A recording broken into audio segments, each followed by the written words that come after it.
once, right?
Hello. Hello. What's happening, peeps? What's going on? What's good? Wow, CJ changed the background for me. It's all like colorful. Look at that. Yeah. That's Oh, what's up. this is a CJ thing. That's nice. Oh yeah, he was playing with it, I guess. Okay. A little bit. Cool. Gotcha. What's up, See, chat? This is what happens when you go out on date night. That's it. He's been doing his streams over there pretty good. He's actually streaming some pay-per-view tonight. I don't know what he's doing. Well, what's going on, Tiffany? Crimson. Who we got? G, what's up, brother? Misty, always a pleasure. Much love, Misty. And Maja. Maja has her first video out. Maja. Oh, yeah, no kidding. She got her first video uploaded about an hour ago. Yeah. So look for that. Go check that out. She did a video just of our little vegetable garden and the dogs. Can we post the Maja link? Absolutely. Let's get Maja's link out. Oh, there's Derek. What's up, buddy? Hey, what's going on? What's up, We're gonna drop Maja's link. I over freaking slept. Oh man. Oh, dude, brother, I've been doing that. I've only been up. Yeah, I've been up for maybe an hour and a half tops. Shit. And I figured out why. We just got it's funny. Chris hit me up first time somebody's ever called me on Facebook. That was weird. On Facebook. And 5 minutes after he called me, the monsoon hit. Here, guys. This is Maja's first video. This is the link for her first video. I mean, don't get me wrong. I mean, I like to sleep in once in a while, but see, I'm so okay. My upbringing was get up early, have your breakfast, make your bed, watch cartoons. Yeah, stuff like that. But if I sleep till 12, I feel like half the freaking days gone. Yep. I feel you, buddy. It's funny. I'm kind of like that. The dogs will wake me up. They'll leave Misty alone, but they'll come and wake me up to go out. So usually that's why I kind of used to like when I was in the reserves. You know what I mean? You do the weekend thing. You sleep with, you know what I mean? And then I would train with the regular army, and and their whole training was different than what my reserve training was. Oh yeah, they're little more active. I mean, we were weekend warriors. You know what I mean? Yep. Those guys were 24/7. You know what I mean? So we would train with the regular army. We would sleep with. Well, not sleep with. You guys know what I'm trying to say. And they would say, okay, reveille is at 4 a.m.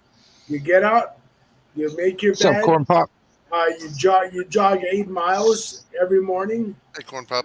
And let me tell you, the way they wanted you to make your bed, they would actually drop a coin on the bed. If it bounced Mhm. up, it was good. If it didn't, then They'd rip it apart and you do it yeah. again. Yep. Oh yeah, Oh yeah. And then you had PT for what, 45 minutes? 45 minutes to an hour, depending on how much of a prick you were to the CO. What do you guys think of our new logo here? It was made by a friend of ours. I like It's on my picture. I like it. the photo. That's pretty cool. I like it. It's going on merch. We're gonna put it on merch later today, I think. I like it. CJ, hey Corn Pop. CJ kind of looks like he's got that dumbfounded look on his face, like. That's "Ah, usually how he looks. That's This usually how he photo- looks. this picture shit again. Oh my god. No, So but I figured we were at the Battlefield house there the last couple of little investigations we did, and we needed a topic today. So let's go with War of 1812. Now, if my brother comes, this is in his wheelhouse. He actually did reenactment with that for a number of years. He's a history major in school and genealogy, so like this is right up his ass. But I hope he comes out. I don't know if he's working, but to my knowledge, a small amount of Canadian or British soldiers kicked the crap out of a whole bunch of American soldiers. I don't know. Chris, That's you might get a bunch of people coming over because I was just on Lady Venom's live stream. I don't know if you guys know who Lady Venom is, no. but she was in Lake. She's in Lake Ontario on a beach, and she's Nice.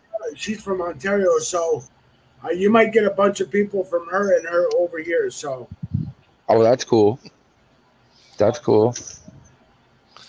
And Chris, tell Maja that she has a new subscriber. Ooh, Maja, you have a new subscriber. She's almost to 100, guys. She's like 89 or something. I can't remember. 70. Chris, we got to plan that. We got to plan a part 2 of that spirit box over at the Battlefield house. And Whenever you're ready to come back, Derek. Yeah. Whenever you're ready to come back, just let me know. Because I was thinking of it. I want to do a part 2 of that. I really do, because absolutely I got a lot of good responses on my channel with that. With like from Chuck and Corn Pop. So I'm guessing they want a part 2. Well, like I said, drop a 1 in the chat. If you want part 2, if you want, go with the vote. If you guys want a part 2 of the Battlefield House Spirit Box session. Oh wait, let me play Doris for a second. Oh wait, no. Where is Doris before us? I haven't seen her in a couple of days. We didn't stream yesterday though. 91 subs, Maja. First video. I dropped a link for Maja's first video. It's just right here. Well, of course, Maja wants a part 2 of that. Oh yeah. That's kind of biased, don't you think? Since you were what's up, Purple? Like I said, Derek, whenever you're ready to come back, just let me know. We'll figure it out. Okay, bud? Well, we got 1s. We got 4. Okay. Well, we're getting 1s. 91. What the fuck? Oh yeah, they all want it. Country cover dropping all them ones. Maja, you go try and update me. Okay, Maja, I see what you're doing. All right, hang on. Let me go mash the 1 button for about a minute and see how many. Shit. Hold that shit down. Okay, well then we got 1s from Maja. We got 1s from Misty. That's okay. That's good. Okay, a part 2 then. Yeah. What's going on, Cheesecake? What's up, Cheesecake? that was really something, Derek, to be a part of that from a distance. I've never been touched like that. Like literally, I've never been. You've never been touched like that? Touched like that. I was going to say, Chris, even though it's Derek and I up here, I'm going to take the high road and not go there. Oh, yeah. I guess I walked into that one, eh? Fuck. That was an amazing experience. I mean, we had... Yeah. With that day, we had audible, clear responses. Mm-hmm. Yeah, there was no headphones needed. You know what I mean? Because they were clear. I did, Maja. Clear as day. We had Chris that was being touched by an entity. What's up, Crimson? It was Maja. Mountain Man there subbed to you. we had some idiot on an e-bike with his girlfriend cruising by. Oh yeah, man, that was brutal. Yep, remember that. That was brutal. Yeah, I remember that. Also, remember you saying that Chris moved faster than you'd seen him in a while. Oh man, no, I jumped. That was definitely. I mean, whatever, call it what you want, but I would love to play that on your live stream. I would love to play our findings on Misty's live stream someday or Chris's live stream. Absolutely, we can do that some night. Do you have any knowledge of that war there, Derek? Yes, I do. You're kind of the quarterback this time. Yep. I got some good knowledge. I mean, I'm sure there's people out there that have way more than me. And as I understood it, the War of 1812 was the U.S. and its allies against the U.K. and its allies in British North America. So there was no Canada back then. Yeah, I was going to say, unless you're claiming to be part of the British friends, there, Mr. Chris, then you were with us, and it was we were with the British. The British fought the Americans. Oh, Canadians fought the British, or the Canadians fought Americans.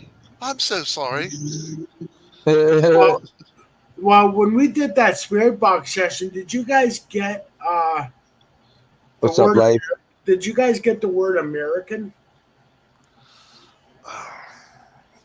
Honestly, Derek, I'll be honest, I don't remember hearing it.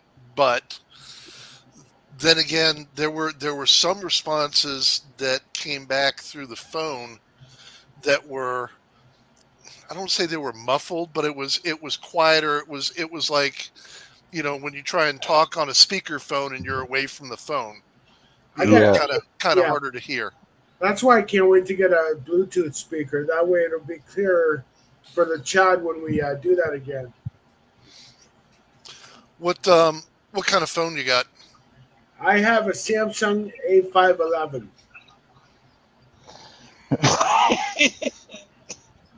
Oh goodness! Sam, I got Facebook, right? I have Facebook, yeah. Yeah, but you and I are hooked up in Facebook, right? Yes, we are. Messenger me your address. Maj, are you down in the chat still? Why? I got a Bluetooth speaker I can send you. Okay, I'll message it to you. Actually, you know what? I'll put it in private chat. You want me to? Sure. Sure, buddy. Now, Jason, I don't want no autographed naked pictures of you coming in the mail or a fucking. Yes, you do. Don't lie. Come on now. Derek, as much as I love you, I am not nasty or mean or cruel enough to subject you to undergoing psychotherapy for the next decade. Just so you all know, I'm saving myself for Tig Tig, okay? Oh, there you go. Get a little Tig Tig love. Happy Sunday, Amethyst. Much love, girl. I thought it was Spike. Well, no, Spike is playing hard to get, but I like how he fights. Oh, my God. Ah, shit. What's up, Purple? Oh, Jesus. Shit, I spelled address wrong. Oops. She said, la, la, la, la, la. I didn't hear that. Yeah, no kidding. Go to your happy place. Go to your happy place. Who said that? Purple. She's a little concerned with what you're saying there, bud. Little concerned. Just a little bit. Purple, I love you. Just a little bit. Shit. Yeah.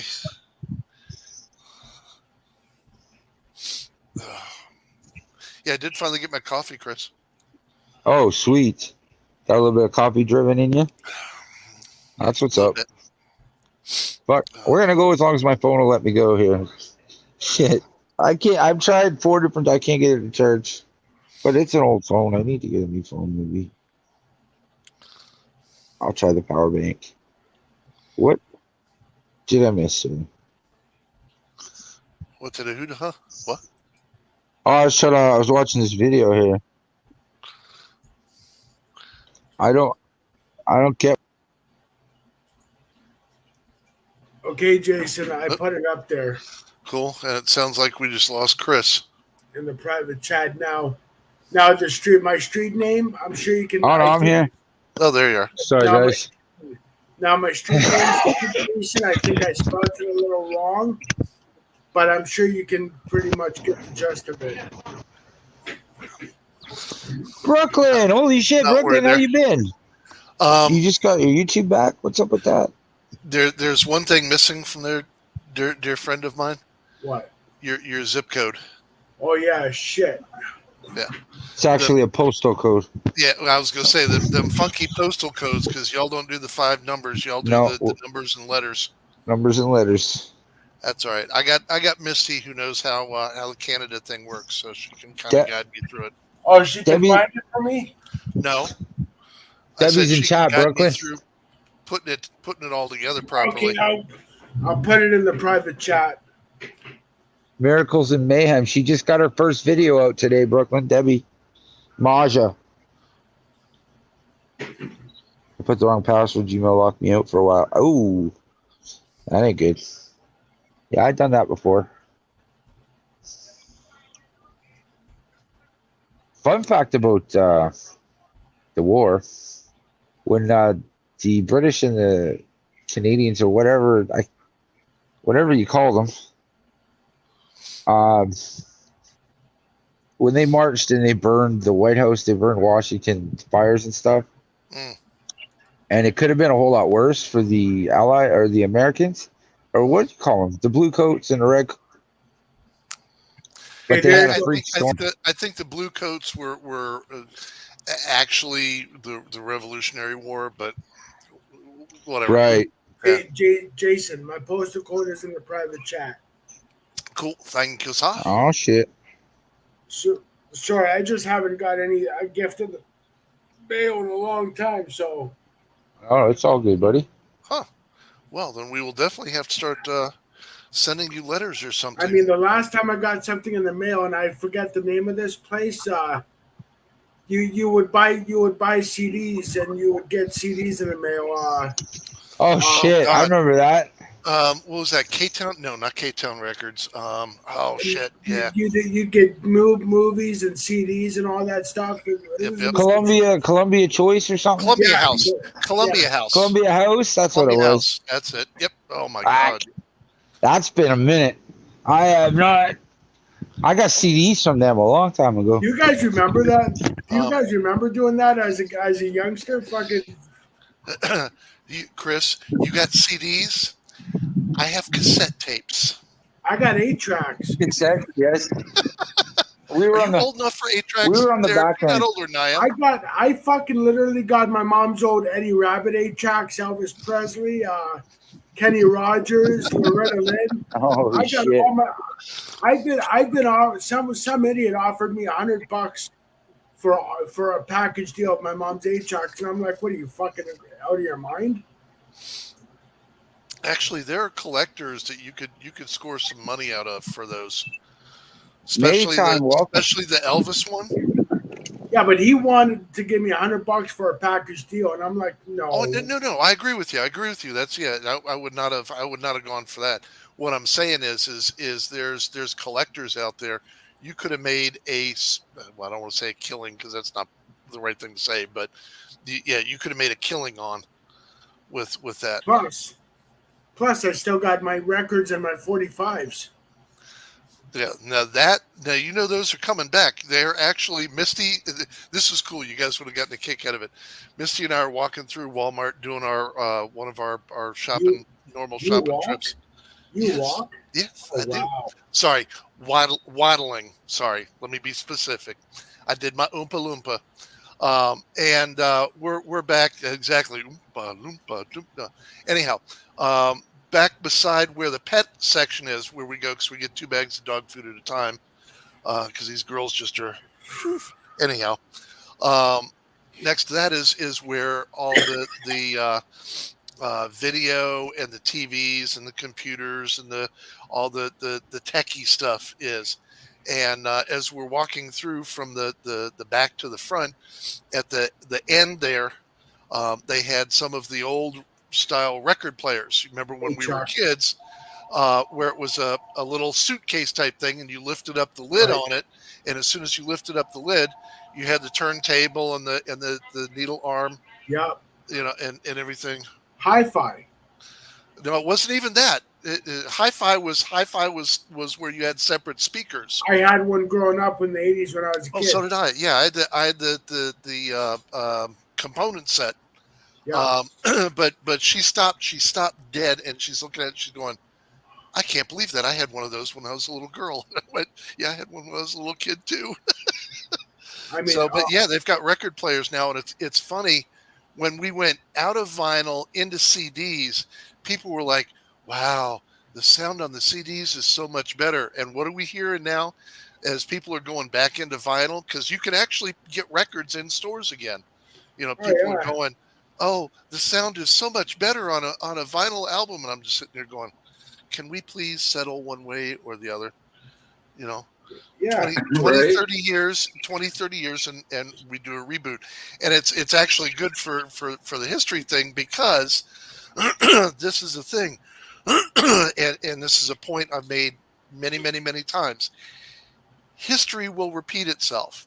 Whenever we do away with something that's part of our lives, good, bad, or indifferent, we are bound to repeat history because we've forgotten it. And that's a perfect example right there.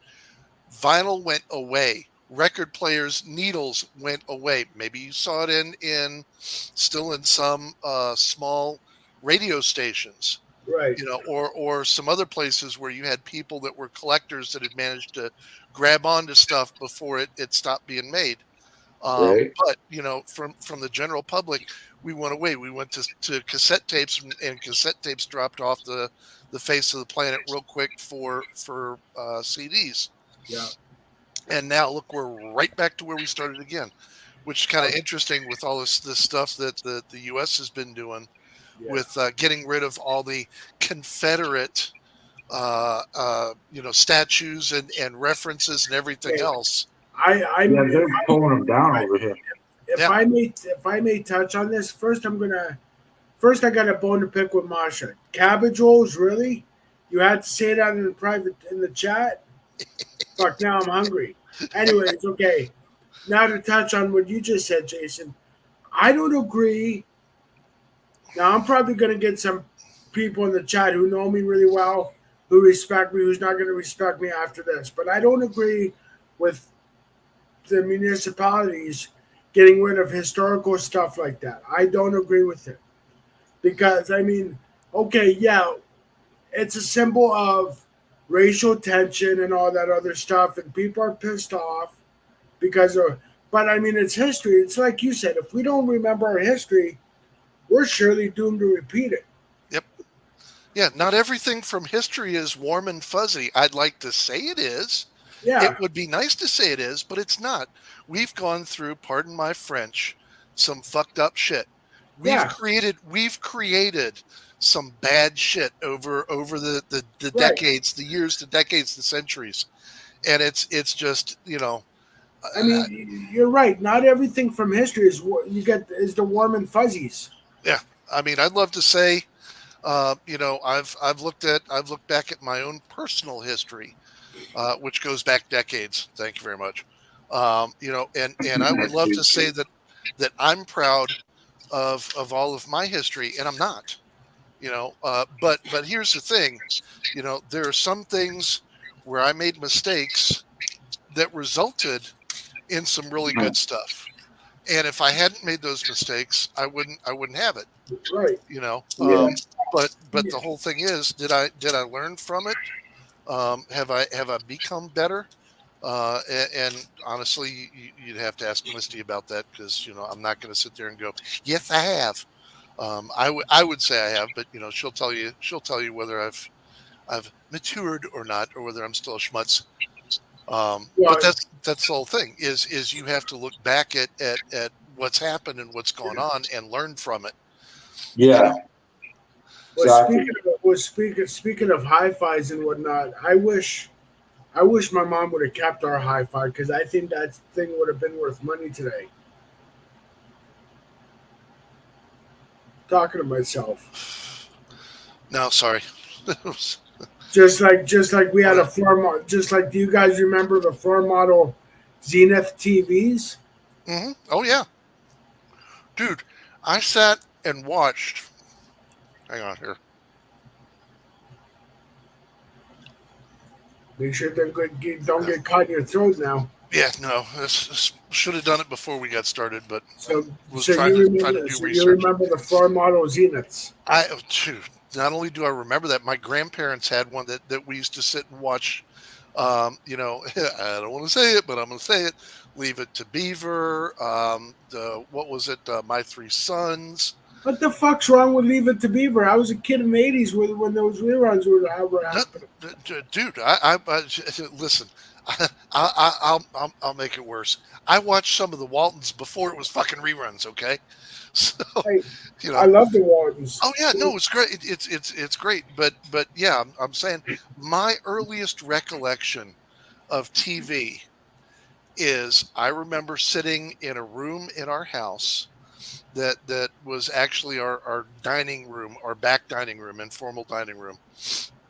That had a little cabinet off on the side, and I think it was like a 13, 14-inch black and white TV with the rabbit ears and everything. And underneath the table was one of those braided wrapped rugs. And I remember sitting down on the rug, Indian style, cross-legged, with my towel Superman cape on, and watching the lunar landing. And that is my first recollection of TV, Fuck, is you're remembering. ancient. You're Yes, I am. ancient. But that's my first recollection of anything TV wise, and history wise, and I think that's kind of cool. I mean, it's cheesy, Not but to me, it's not. yeah, but I mean that's my first recollection. I remember watching Ultraman. Um, that was a big thing in the U.S. Don't know about in Canada. You know what? To be honest with you, as much as I love reading books and researching things on Google, The hell? I honestly would rather sit down there with somebody who's witnessed history um, firsthand. You know what I mean? Like you witnessing the moon landing on TV. Now, I don't know. I've heard some theories on the moon landing. I wasn't there. You know what I mean? Yeah. My dad served in Vietnam, so to hear some of his stories, it's just I love history, and Yeah. I mean, I can remember watching when the space shuttle Challenger blew up. Yeah, Remember that? I do. I mean, that was a big thing. It started off, all things normal, Yep. and then it got up in the horizon or the sky, and then poof. Yep. And it's just I still get goosebumps when I think of where I was when I saw that. Yeah. Well, I can tell you, the one of the big ones I remember is President Reagan standing there, hollering at Gorbachev, "Mr. Gorbachev, take down this wall," and watching them literally sledgehammer in hand beat the crap out of two Yeah. lines down a section of the wall, and watching the wall go boom, and that was it. I am sorry about that, guys. I Speaking, found a charger that can get my phone. I got my phone speaking of charger finally. speaking of Reagan, Jason, I can remember when Reaganomics came. Yeah. Everybody was fucking going all fucking tits up over Reaganomics. Like, oh my god, Yep. I can remember when Ronald Reagan was almost killed by an assassin. Yep. Really? Reagan was? Actually, and they just released him. Not I was to say it's a year or two ago. He got his release from the mental asylum that they had him in, and he's going to be. It's not exactly under house arrest, but he's going to be wearing an ankle monitor for the rest of his life. He was locked up for this whole time. Yeah, in a psych ward. Oh Yeah. shit. Yep. Oh shit. Yeah, dude, messing with the president is no joke. Wow, no kidding. They'll mess with you back. And I could even remember when the Panama dictator Manuel Noriega Got caught. got caught, and Reagan was like, "We got to put declare a war on drugs," and fucking Nancy Reagan just had said, "Here's her policy on just say no," and Yep. Yeah. I mean, Oh, for you sure. know, Yeah. yeah, and then the Iran hostage rescue and at the embassy, and Yep. you saw these SAS commandos fucking break into the embassy and do the whole. They took that long pole and they busted out the window, and Yep. Yeah. Oh, yeah. All that stuff. I mean, All Good times. that stuff. oh Yeah, definitely. If you're on, sorry, our bad. So please smash the like. Smash that like button. yeah, corn pop. I don't think none of us can forget about 9/11. Now, I'll tell you now. I was working for the Department of Labor at the time. We were part of the Department of Labor call center somewhere in Northern Virginia, and when the first plane hit, there was an announcement that was made out over the loudspeaker system, and a bunch of us put our phones on hold. I was actually a supervisor of a team working for the Employment and Training Administration, and we had a row of windows on one side of the call center. Everything else was walls, and they brought Oh wow. they brought a TV monitor in and stretched. I don't know where in the hell they hooked this cable up from, but they brought a TV monitor in. We never had monitors in the call center. Hi, son. They had the whole thing going. What's up, CJ? How you doing, buddy? When the second plane hit the tower, the second tower, they locked us down, and we were locked down for probably about 40 minutes before they demanded or declared an evacuation and sent everybody out to get away. Wow. We had no idea. We had no idea what else was going to get hit. My brother at the time was working for the Arlington Police, had just finished a shift, got called back over to the Pentagon, and was one of the officers involved in going through starting to go through some of the rubble to try and find survivors in the Pentagon. Wow. And as I understand it, he and I are not close. We don't really talk. But as I understand it, therein began a series of shifts for his group that was 12 on and 12 off for I don't even know how long it was, but I do know that incident caused him to change direction in his career, and he became a forensics officer. Wow. That thing in our time changed a lot of people's minds. Oh, it changed a lot of stuff. It changed a lot of stuff. And Chuck, I do remember when baby Jessica fell down that wall. That was huge news. Yep. Well, rather. I said wall. Well, I meant to say well. I don't know why that's up. Okay. We know it's the Canadian way of saying well. It's okay. Uh-huh. There's our topic for next week, guys. Like Father Lake said, history. Where were you on 9/11? That'll be a big one. What do you guys think?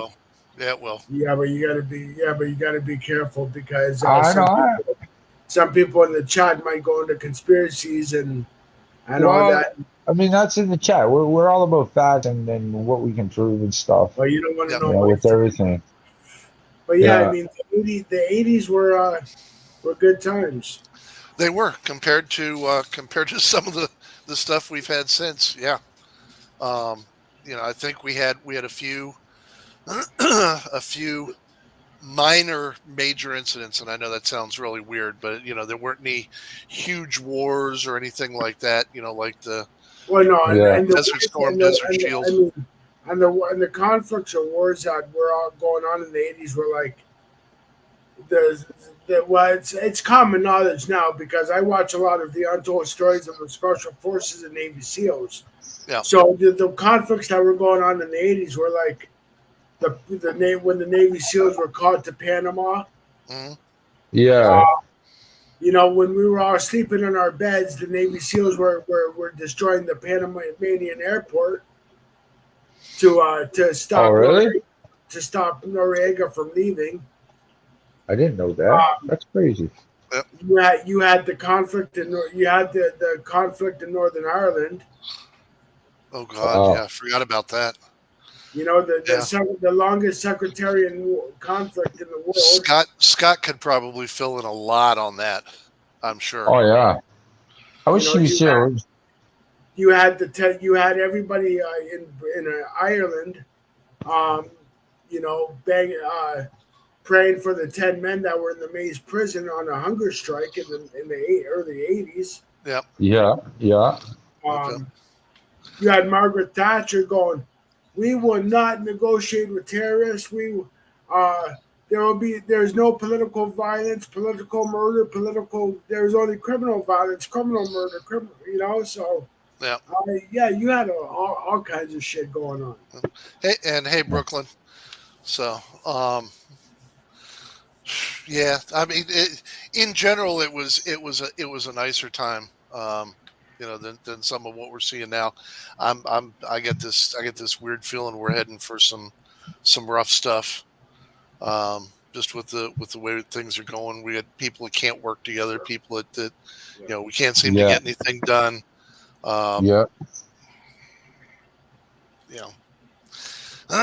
So yeah, that's the next generation too. They don't know how to socialize.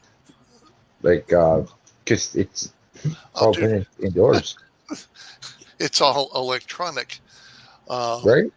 Yeah. So shoot, I and remember. Then you had Commodore 64s and AOL and dial-up. Commodore 64. That's old school. Bulletin board services. Yeah, BBSs. Yep. Oh, I remember that. I actually co-ran a BBS for a little while. It's hard to believe. It's hard to believe though. Back then, a dot matrix can shut down the world and the grid. Now you got computers that can pretty much shut down NORAD with the click of a button. Yeah. Oh if yeah. you got somebody who's a good enough hacker, yeah. Yep. Hey Spitfire. So Spit, how you doing, buddy? Then you had the best movies of the 80s coming out. War Games with Matthew Broderick. Would you like to play Where's the game? You had Please don't pick on Clara. Then you had Short Circuit with Johnny Five. Yes. Oh, there you go. Need input, Stephanie. I remember Short Circuit. You had Gremlins, like don't feed it out there after 12, don't put water on it. Yep. Oh, we had all kinds. We had E.T. See, the extra testicle. Extra testicle. That's funny. Extra testicle. Look at what it was as he's moving around. Ow, ow, ow, ow, ow, ow, ow. What are you doing? I'm stepping on my nuts. Then you had my favorite movies of the 80s, The Breakfast Club.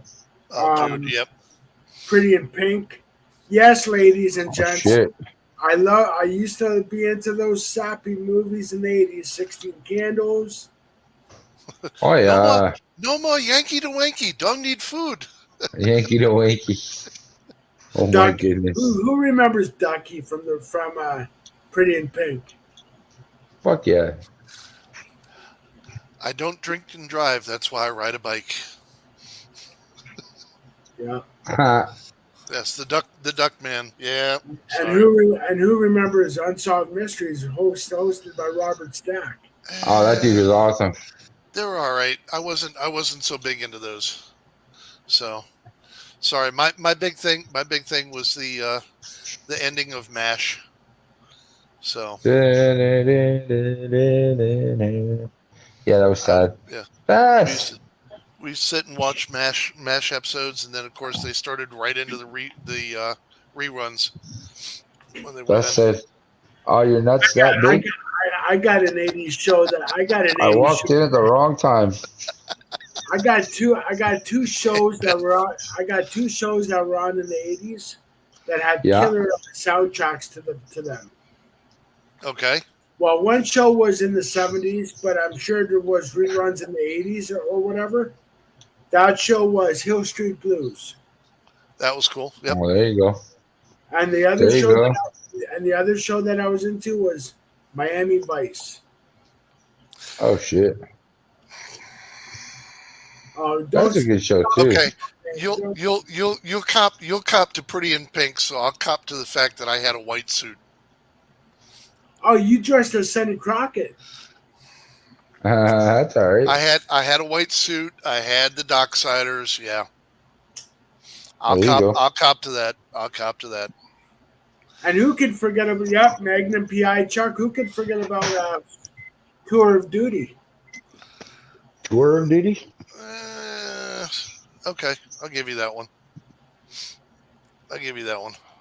Because don't forget, the '80s were a time where there was a lot of shows on about Vietnam and movies about the war because a lot of people couldn't forget about Vietnam.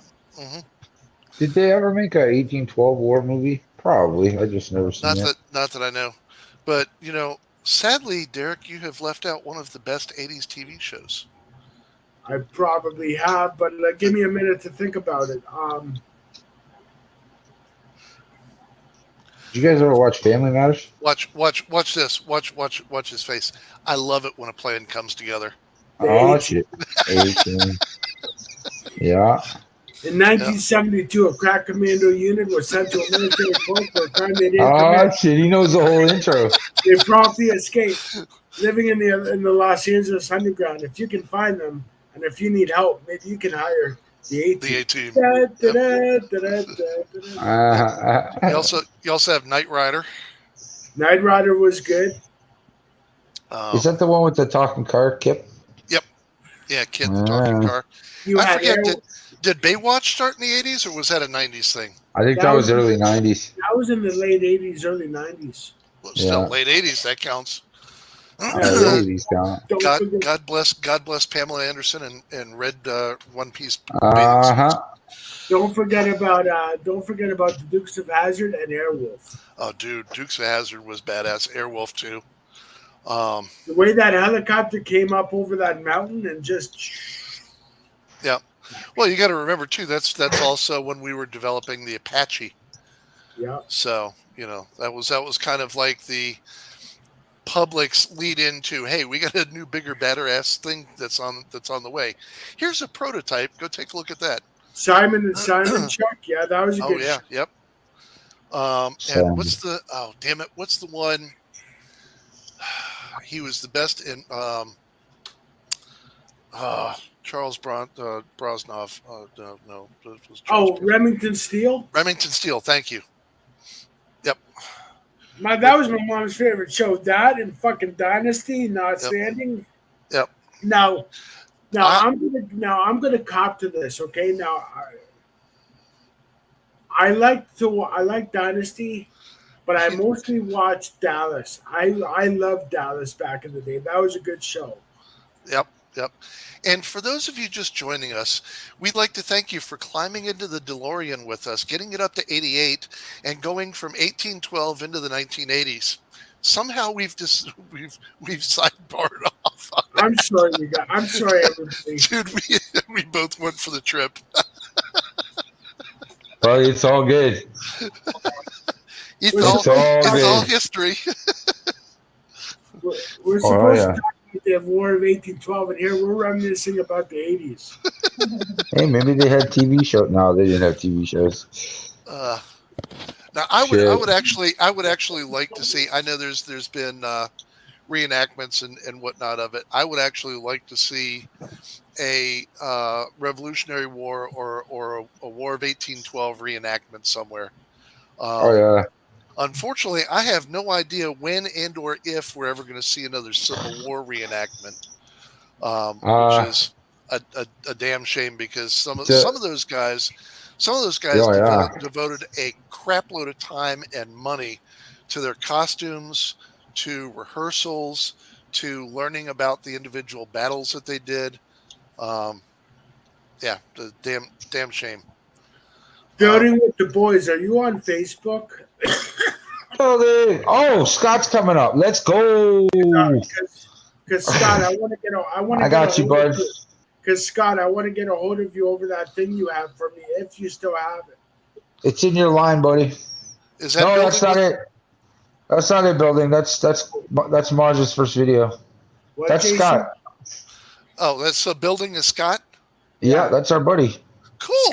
Scott has something. Scott has something for me, and I don't have an email address, so I want to see if he's on Facebook. Gotcha. Just ignore the first link, Scott. That was Marge's first video I had loaded there.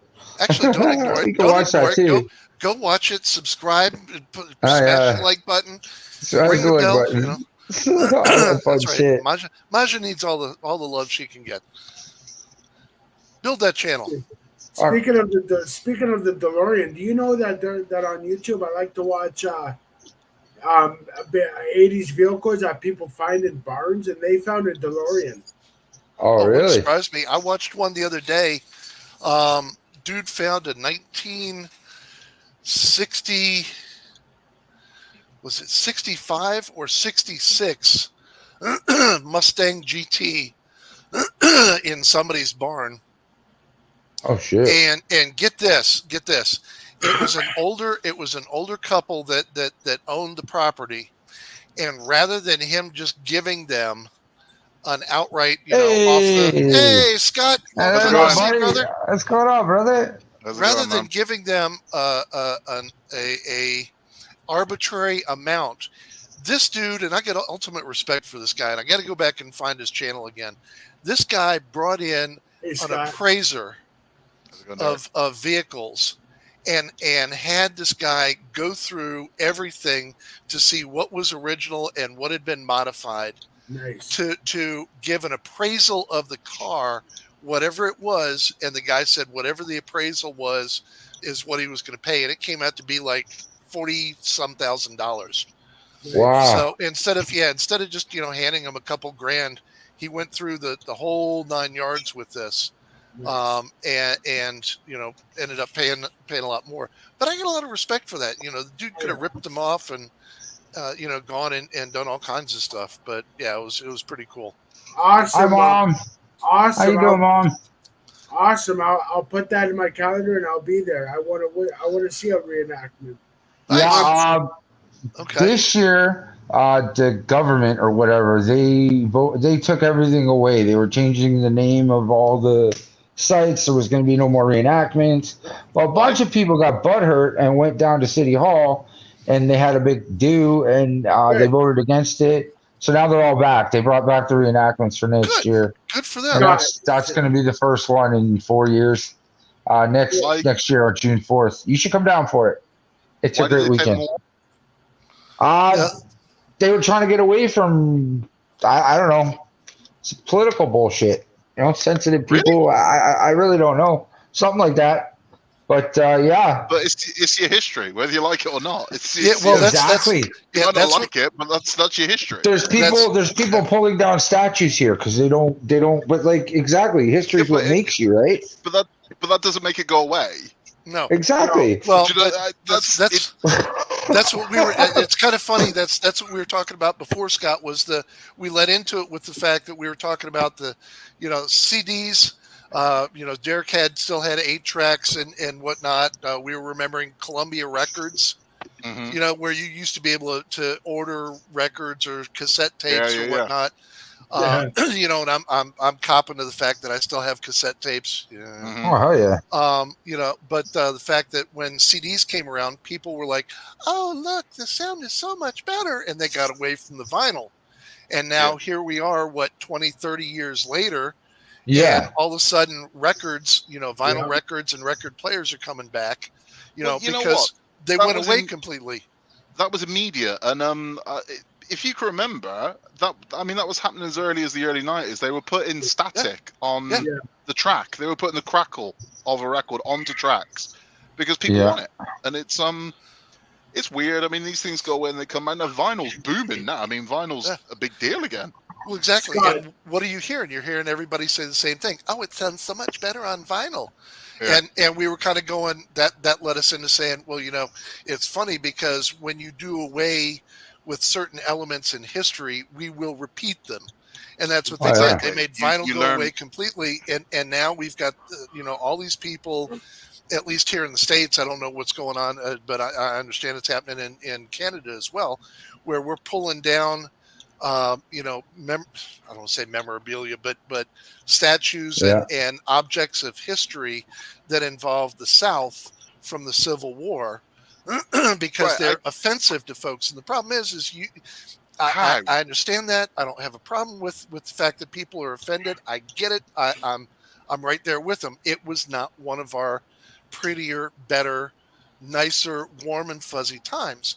But here's the thing. History's not all warm and fuzzy. And if you pull all that down and you forget about it and you make it go away, it's going to happen. It'll repeat. Look, my thing with putting statues down is, no, I don't think you should pull statues down. However, I think you should definitely reassess them. And I think the literature that goes with a statue should explain everything. Yeah. So originally, when statues go up, they're erected by the victor or the supporter of said person. That's what happens. They go up and this guy's wonderful. If attitudes change over the years and we look at it and go, you know what, this guy ain't that wonderful. Here's everything about him. This is exactly what he did. Now, this is why this was erected. This statue was erected because of this is what he did. However, in retrospect, we've looked at what this man did, and this is also what he did. This statue is not here to celebrate him. This statue is here to both remind us of what he did and who he was. Yep. So I mean, it's the way it is. They've tried it here with Winston Churchill. There's a big thing about pulling down statues of Winston Churchill because of the hand that he had in the empire. Now, the reality of it is, as a nation, we probably would have lost if it wasn't for Winston Churchill. So as much as we will look at the kind of darker side of his things with the empire, the reality of it is, we wouldn't be the nation we are today if he hadn't have done what he did. Whether you like it or not, that's the way we are. Yep.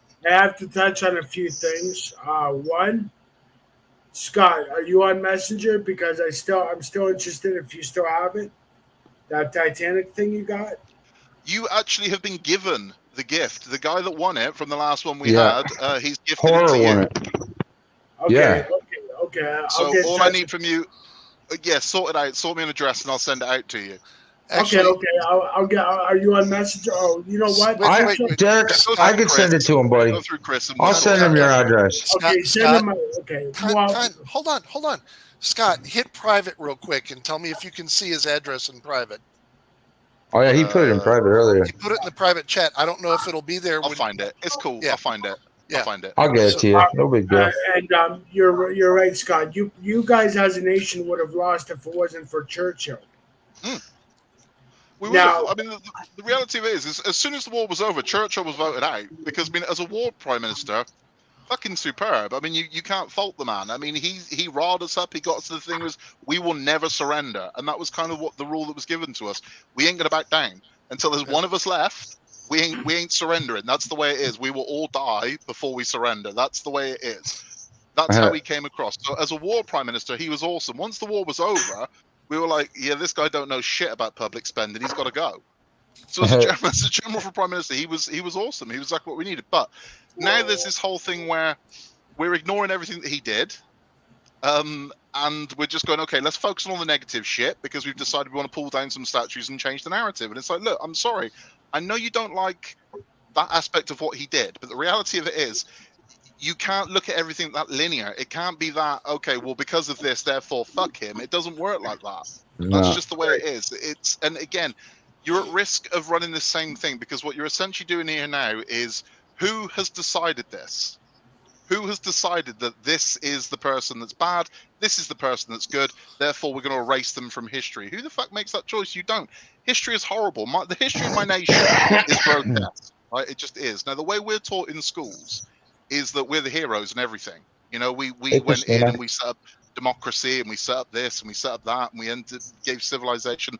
When the reality of it is, the British Empire went in and just fucking mowed down loads of people. I'm aware of that. But is that us now? No. Am I No. responsible for the sins of my ancestors from a fucking 1,000 years Fuck ago? no. I'm not. So that's no. it's ludicrous.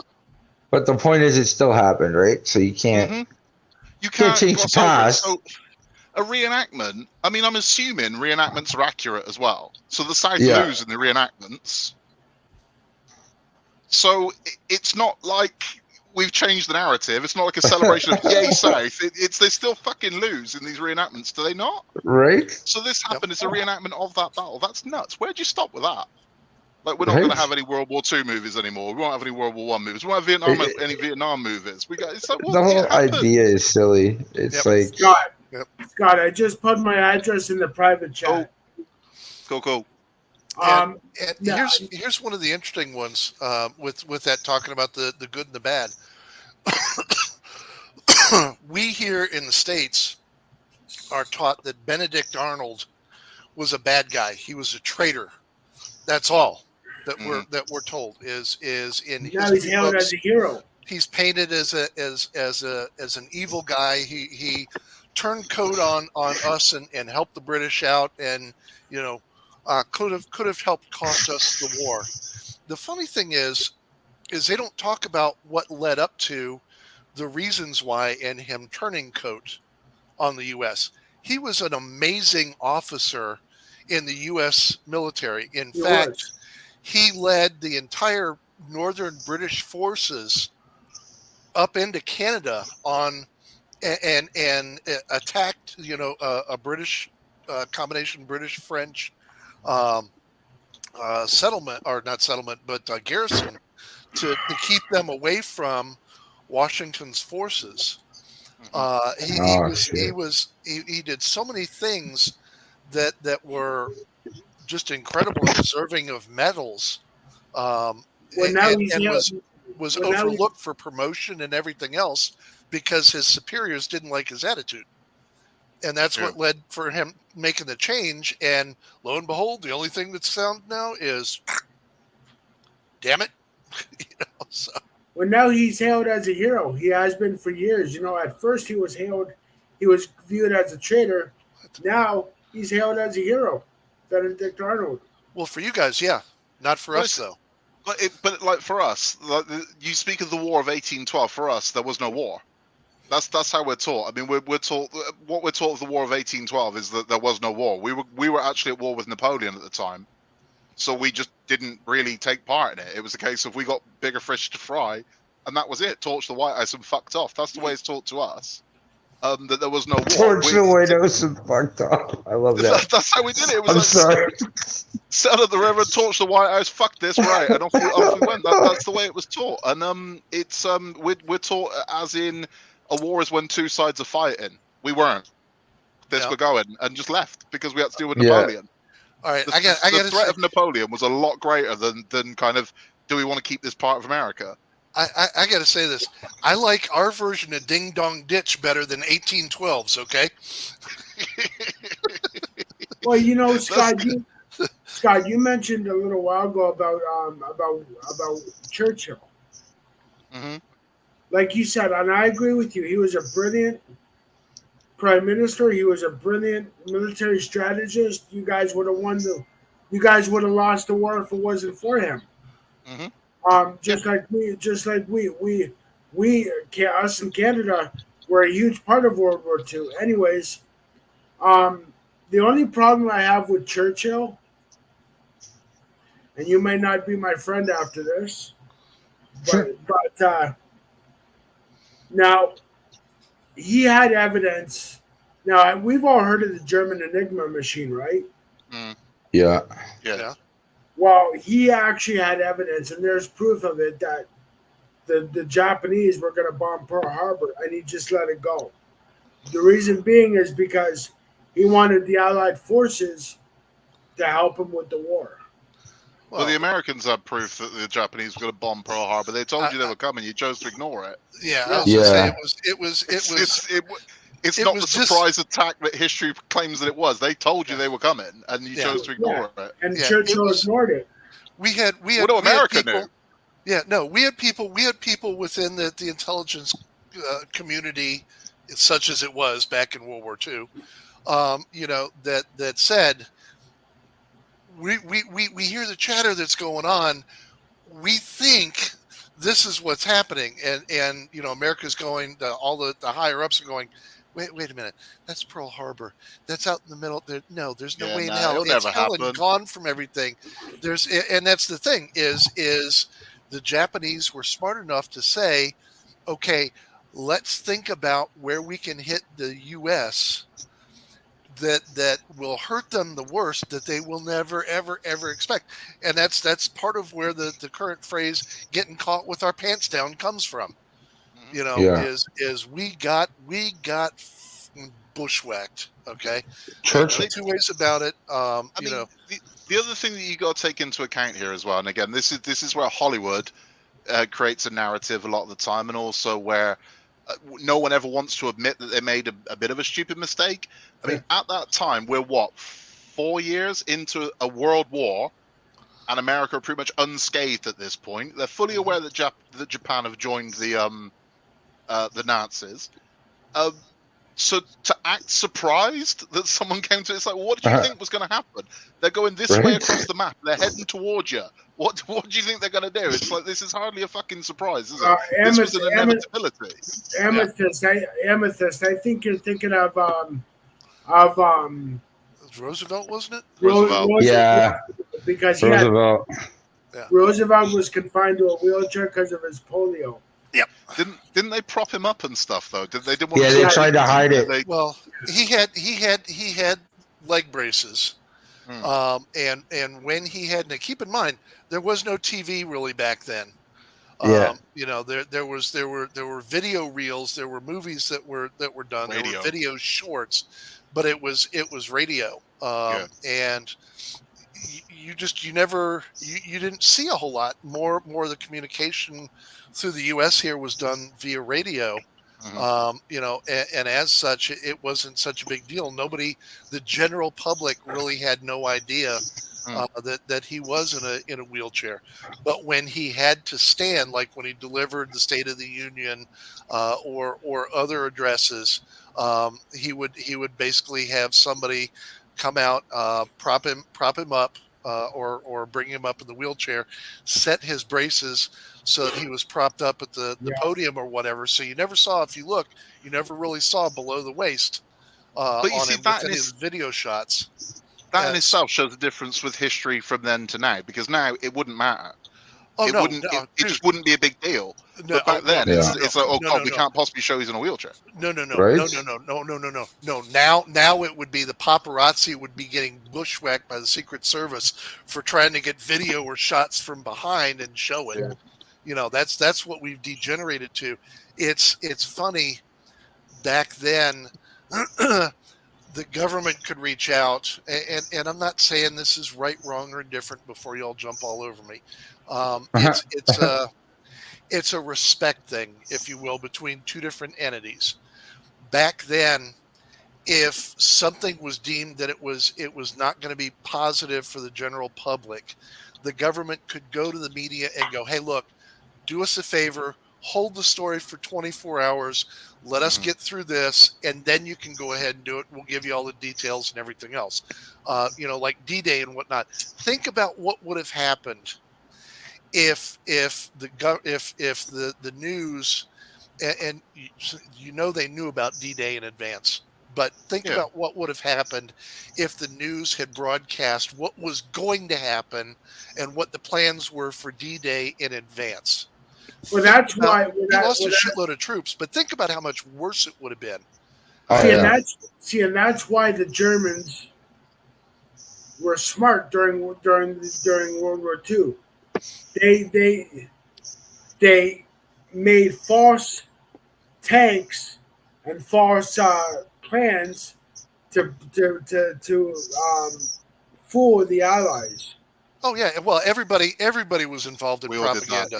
We did that. We had a field there was fields in England where we had fakes Yeah. So when they flew I was- over, I it was looked like we gonna had this huge, Yeah. and it's like, yeah, wasn't there. I was going to say, Wasn't Scott, there? Scott, forgive me, brother, but the British were the kings and Yeah. queens We did of all that shit, propaganda.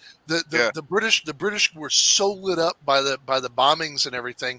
Mm. But what they would do is that they would, and Scott, tell me if I'm wrong here, they would go out, they would find the areas that hadn't been bombed or hadn't been bombed all that bad, and be showing those areas instead of what really was tore up Oh yeah, from the floor up. yeah. So it's like if London got hit with an air raid, and it destroyed a lot of it. What they do is, because of the kind of precision of those bombs, you just find the next street over that was pretty much untouched. You'd show some shit. very minor. You take some rubble from there, scatter around, and goes, "Is that it? Is that all you got?" And it would be like, that's the best you could do. The weirdest thing about living in England because of the air raids is every now and then, and the last time this happened was last summer, someone finds a bomb. Because Oh, wow. a lot of the time the Germans would fly over and they just want to get back. So they'd find the first kind of lights and be like, fuck it, and drop the bombs, and that was it. So every now and then one of them didn't go. So it would land in a field or something, and they'll be building or doing some renovation. They'd be like, "Oh shit!" And they find this bomb just sat there. Yep. And last summer, it was about a mile away from my house. They're like, "Yeah, we've just found a Fuck. two bombs A mile away from from your your shit." house. So it's like, everyone out, Holy shit. and it's going to be diffused, but it happens quite a lot. So you find these things, and it's like, God damn, because we got ravaged during World War II. We got absolutely ravaged. Scott, I'd be saying, okay, so let me get this straight. You mean I've been living here for 20 years? The bomb down the street. And there's a fucking bomb down the street that's been unexploded since the war? You never got air raided. I mean, you escaped relatively kind of hold on from that one. Hold on. Here's an interesting one, and actually, this is one a lot of people don't know about. It's not been talked about a lot. It's a lot of people call it an urban myth. But yes, the U.S., the west coast of the U.S. did get hit with some very unique and unusual bombs. There were a series of things called bat bombs, and this is real. This is real. I kid you not. And I don't know all the details on it. I need 24 hours to go back and research it. But for basic purposes, what the Japanese did was they went into the caves where all these bats were. They captured the bats, and they anesthetized the bats. They put them to sleep. And then what they would do is they strapped some type of an incendiary device onto the bat. Now you're thinking a bat. Bats like yay big at best. It's nothing. But what they would do is they would take and set these bat bombs up where the bomb would drop, and inside the casing were layer upon layer upon layer upon layer of platforms with little pockets that these bats were in. So you get 16, 18, 24 bats per layer. And what would happen is these bombs would come over in balloons. And as the balloon, I think it was as the balloon dropped or popped or whatever happened, and the bomb started to go down, there was a mechanism that would trigger and release these platforms that were held together on a long cord. So all the platforms would drop down. There'd be some type of a parachute so that the bats are not plummeting to earth at breakneck speed, and it would wake up the bats. The bats would then fly off, and at whatever the interval is, they would of course land in trees or caves or the sides of buildings or whatever they could find. And then their incendiary devices would explode, and you would end up with fires all over the place. That was the idea. Now, there were some that got over here, but there were never enough that got over here that it was to make any real impact. Yeah, but it was. I mean, you stop and you think about that. As far it's animal cruelty to the nth degree, but as far as a sneak attack type of thing, that was fucking brilliant. If it had worked, if it had gone off en masse, oh my God, think about California and the West Coast now with fires. Wow. I don't know if it's common knowledge over there, but one of our kind of like our greatest moments, and there's a movie about it over here that's shown like every kind of D-Day, and is the bouncing bomb. You ever seen the bouncing bomb? I've heard of it. I don't There's think a- I've ever there's a- seen anything on it. There's a movie called The Dam Busters, and the idea was they wanted to blow a dam in Germany. But Okay. if you're going to fly over a dam and hit it with a bomb, you're going to have to be friggin' accurate. And also, the kind of thickness of a dam is solid concrete. Sure. Yeah. Dropping on top, it's not. You need to hit it from the side. And they're thinking, Right. well, how do we do this? So they developed what was known as the bouncing bomb. Now, if you've ever skipped a stone, Sure. it's that.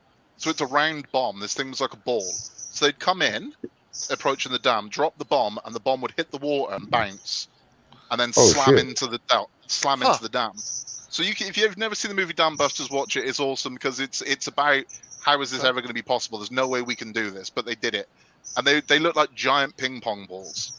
They were bombs, so you could drop it, and the thing just bounced over. So it cleared about a mile across the water where it would just skip. Oh wow! And then and Germany thought, what the fuck are they dropping? Because it's like, where are these coming from? Because all of a sudden these giant balls are just bouncing down their river, slamming into the dam, and just blew it to pieces, absolutely destroying their kind of infrastructure for water. But see, I would have thought you would have gone at it it's a hell of a thing. I'd have thought you'd have gone at it the other direction from the empty side, not the water side. No, see, they go. It's incredible how they did it. It is the empty side they go for. These things skip across the water, then leap and hit the dam. So it's amazing. It's an incredible thing. But I mean, again, you could YouTube. I mean, just the end of the Dam Busters and see how they did it. But they set the whole thing up. So necessity is the mother of invention. You watch them sort of practicing. They make this trough, and they're bouncing ping pong balls down, and they're going, "This will work," and everyone's going, "This will not work." And amazingly, it does. And they absolutely just bomb the shit out of this thing. And it's insane. The bouncing bomb is absolutely insane. I don't know if it was ever used for anything else, but certainly for that mission, it is nuts. And it's one of our kind of finest hours. It sounds like, and correct me if I'm wrong, but it sounds like there were, as I remember, there were cannonball shots that were like that as well, where you would fire the cannonball and there'd be a fuse or something on the ball itself, and as the ball bounced, it'd bounce once, twice, and I've actually seen that in some of the movies, that they've had. And where was it? We went to one museum where they were talking about that. Damned if I can remember where. But yeah, it was based on cannonballs. So they'd fire the cannonballs. Yeah. You had the grape shot where they fired, for all intents and purposes, you had a cannon that acted like a freaking shotgun. That was nasty. That's crazy. Well, here's something. During World War II, Hitler ordered his spies to take German U-boats off the coast of Newfoundland and infiltrate Canada here. I believe it. Yeah, I believe it. See, that's the one thing is the North America as it stands, has got water on both sides. Yeah. Ice to the north beyond you guys, and South America to below. So, we're kind of hard to get at. You have to travel. It's why they needed Britain. And it's why they needed Japan, because the idea was if they could take Britain, it's the next step over. It's the next step to America. So you got the Atlantic naturally, but they needed us as a base. Yeah, and they needed Japan. Now, by all accounts, they had accepted that they were not going to be able to take us. They knew they couldn't, because they couldn't. We've got the ultimate defense mechanism. The fact we're an island, so we've got a giant moat surrounding us, basically. Yep. So they kind of accepted that they couldn't beat us in the air and they couldn't beat us in the water. So it's like, we can't get there. Any attempt to get there, they're going to destroy us. They ran a Operation Sea Lion, was the plan to invade England. They and their did a plan movie was, on that, didn't they?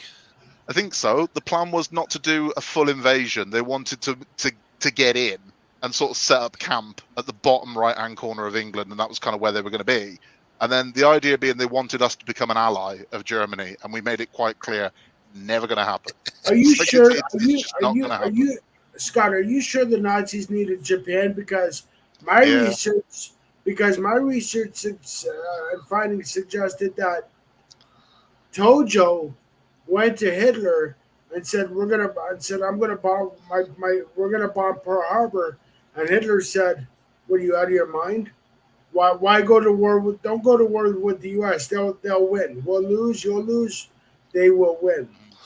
Well, Japan didn't really have an option at that point. No. They were not in the war up to that point, but the thing that got them into it was the fact that they were relying on the shipments of oil, crude oil and And gasoline. there was an embargo. Right, and that as soon as that stopped, they were kind of screwed. They were like, okay, as a country, we get no access. We got 18 months. We do something, or in 18 months we cease to exist as an entity.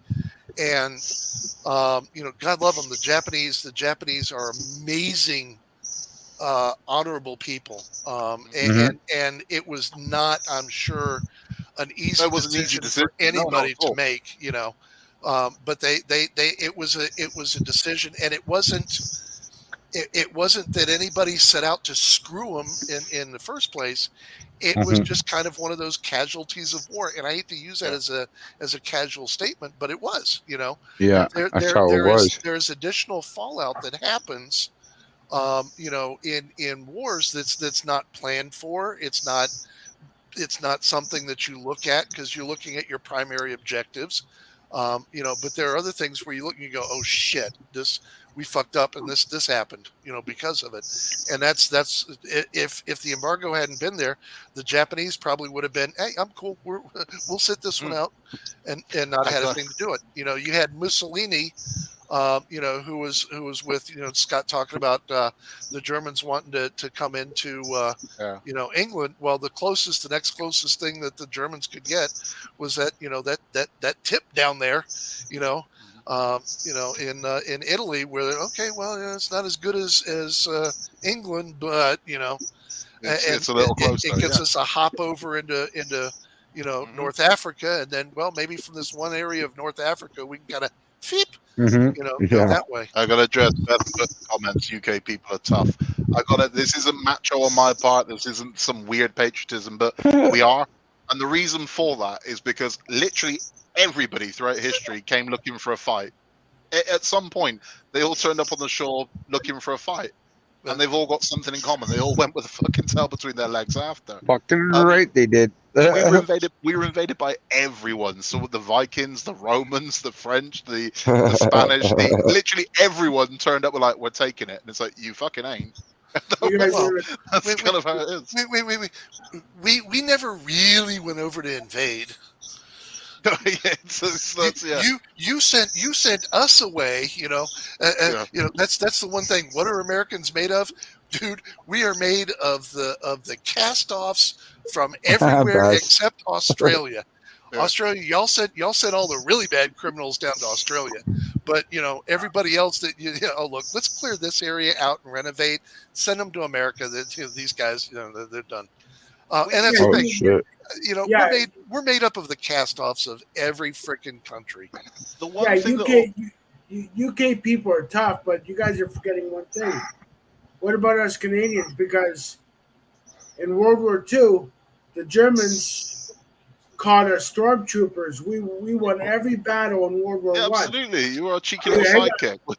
Fucking right, we're a sidekick. Jack, we're like the little brother or little sister of America. Like NATO tells America, okay, we're going to war, and America tells NATO we're going to war, and NATO says, okay, but you have to bring Canada with you. Yeah, let Derek finish. I'm sorry, Derek. We won in World War I. These are the battles we won: Passchendaele, Vimy, Ypres. So we're fucking tough too. And in fact, when World War II came, and Hitler found out we were going to be involved, he's like, "Great, we're fucked. We're fucked," because he remembered us from World War I. Yeah. And we've done something right when in World War I the Germans called us stormtroopers, because we would not give up an inch of ground, and we would not give it back to the enemy. The weirdest thing with us is we're always underestimated. Throughout history, that was the one thing everyone kind of looked at and went, oh, that'll be easy. They're fucking just tea drinking, friggin' stiff. We'll just wipe them out. And it's like, this has never worked out well for any of you. So we're always underestimated. That's number one. See, And number two okay. is- I've said it for years. I'm gonna say it again. There's something in the goddamn tea in England. There is something in the tea. Okay, there's Right? something in the tea. This is the thing as well. When it comes to anyone that picks a fight with us as well, it's kind of like, if you want a British person to do something, tell them not to do it. That's the fastest way it's going to happen, right? So when they say something like, and you won't resist, oh, fucking won't we? And it's immediate. And it's that whole... Yeah. So they did the thing when we had the Brexit vote over here, they went about it the wrong way. Because, I mean, I could definitely see the benefits of staying in the EU, but the way the government went about it was to threaten the people, where it was like, if you do this, this is going to happen. It's like someone's picking a fight with you, and it's like, are you fucking new here? And it's like, don't tell them, you ain't, don't you dare. They'll go, fucking watch me. Hold my beer. You know, Hold my beer. It's not, so when they're saying, oh, EU will punish us, it's like, oh, will they? And everyone's kind of gets all leery, and it's like, yeah, let's see you fucking do it. And that's what happens. Yep. Fuck. But yeah, it's, I don't know, we're just punchy by nature. We got Did you guys know? Did you guys know that out of World War II came the birth of the modern day intelligence and special forces? Mm-hmm. Oh yeah. Oh yeah. Yeah, I mean, a lot came from our dude, there's so much that came. We our got it. All National right. Health Service came from World War II because it was a deal of we've just saved your fucking lives, so Right. they look after us. Well, during World War II, that's when the SAS were born. Mm-hmm. Yeah. One man's vision of a 4, 8, 12-man team grew into this big You're awesome, Bess. crew today.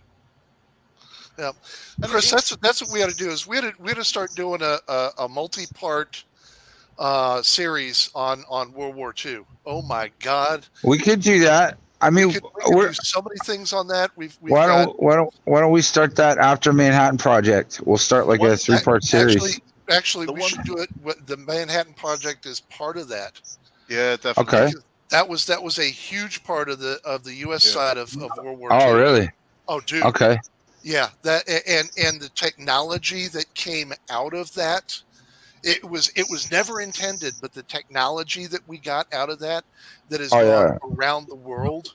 You know, the results of the Manhattan Project gave us X-rays, gave us MRIs, gave us CAT scans.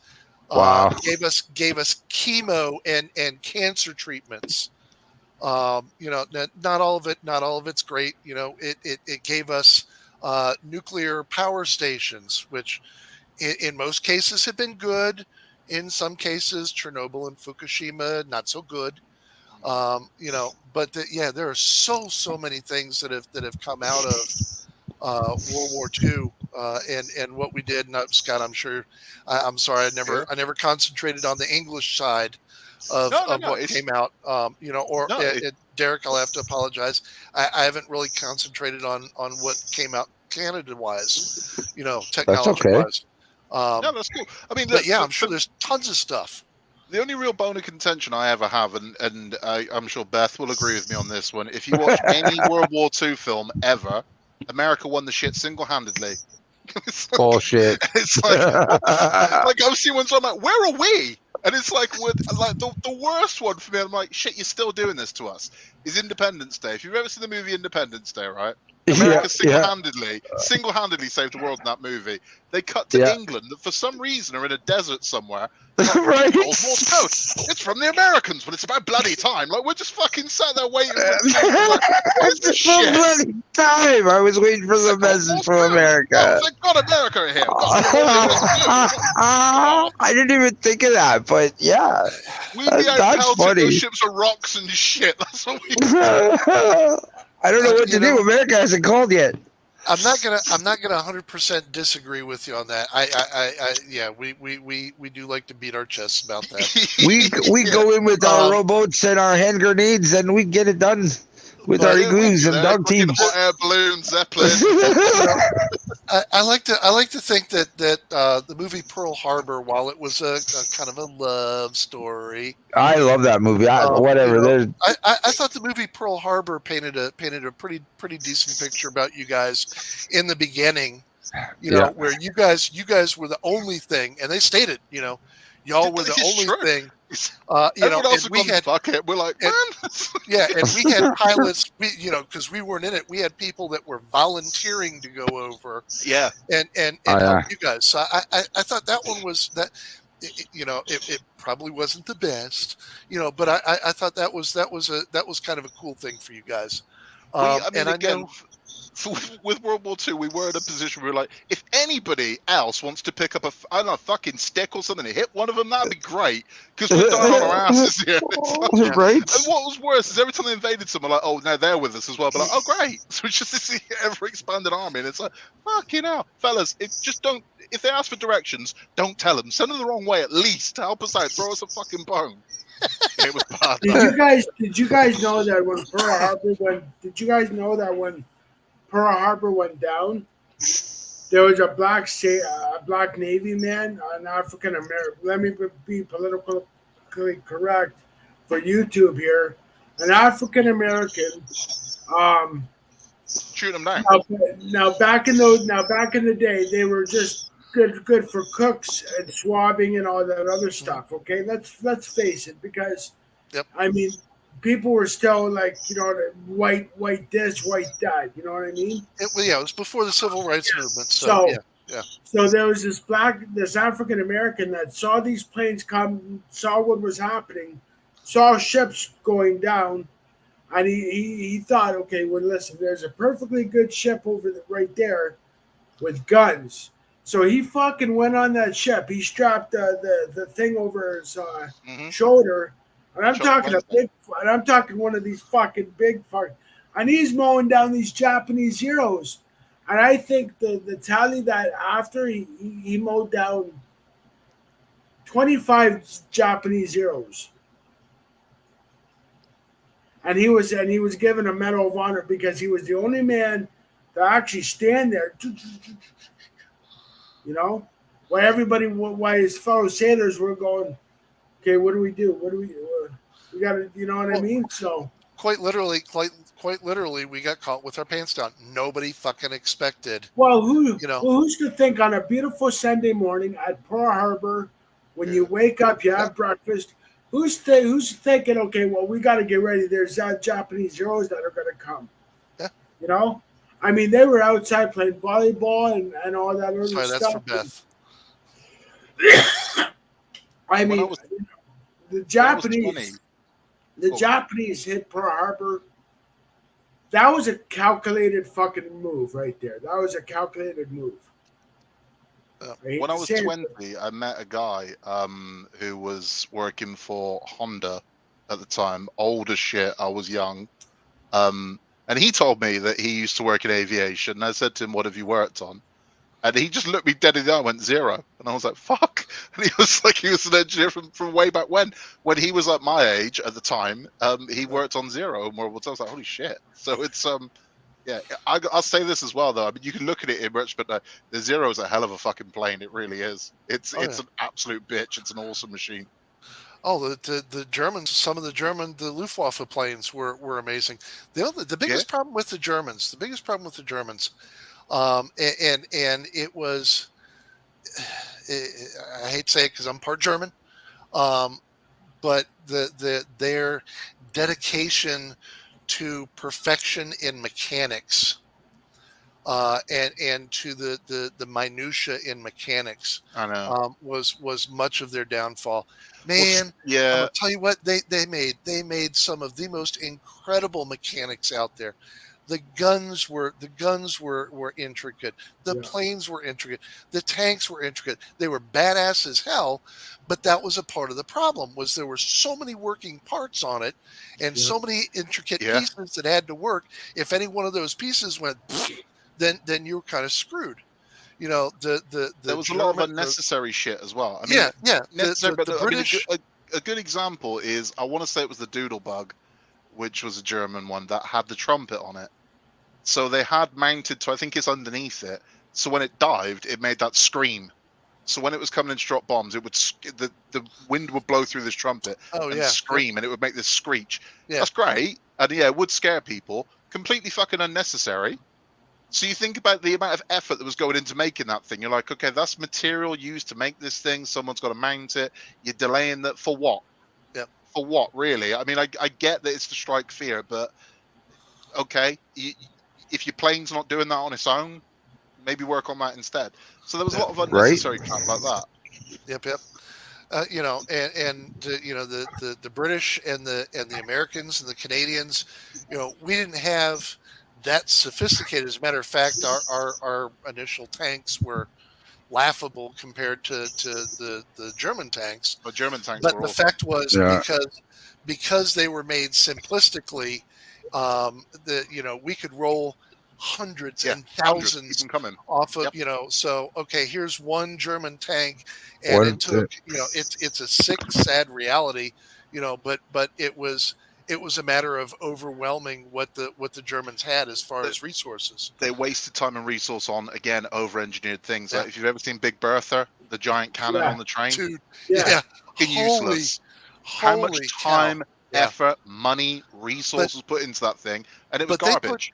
But they created. Now you got to admit, they created a lot of the technology that was picked up after World War II. Yeah, absolutely. And but after's great. In the immediate, shit that works, fellas. And that's kind of a lot of that was a big part of their downfall as well.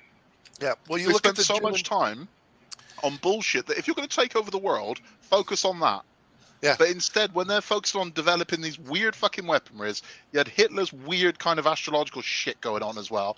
Where, I mean, a lot of that is rooted in kind of fact, where they were wasting resource looking for weird shit.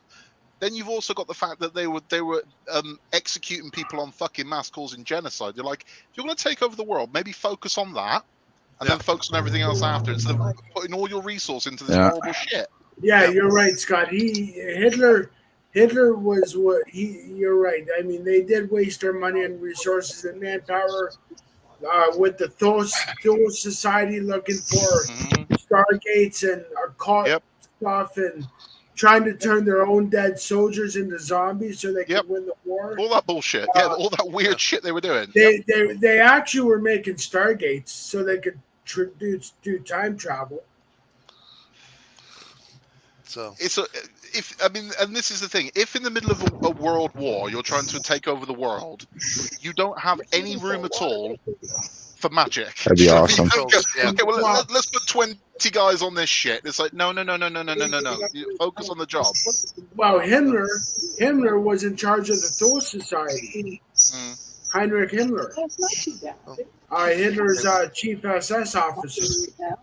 It was they hosted Olympics, for fuck's sake. It's like, what are you doing? It's like, we're going to hold an Olympics. You try and take over the world.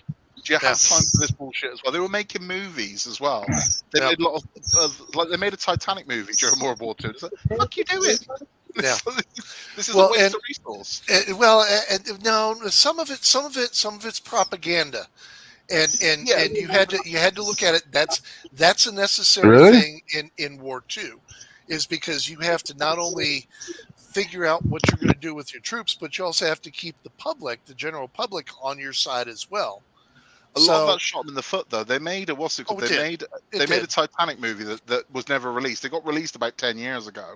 Yeah. And it backfired. What was supposed to be propaganda to show Americans and British and Jewish as evil, actually they screwed the narrative completely, and it made the Germans look like assholes. And it was like, we dropped the ball on this one, so it was never released. So it's but again, it seems it's very hokey when you're trying to take over the world. To waste any of your time and resource on anything that isn't that seems a bit short-sighted, and I think that was a big part of their downfall as well.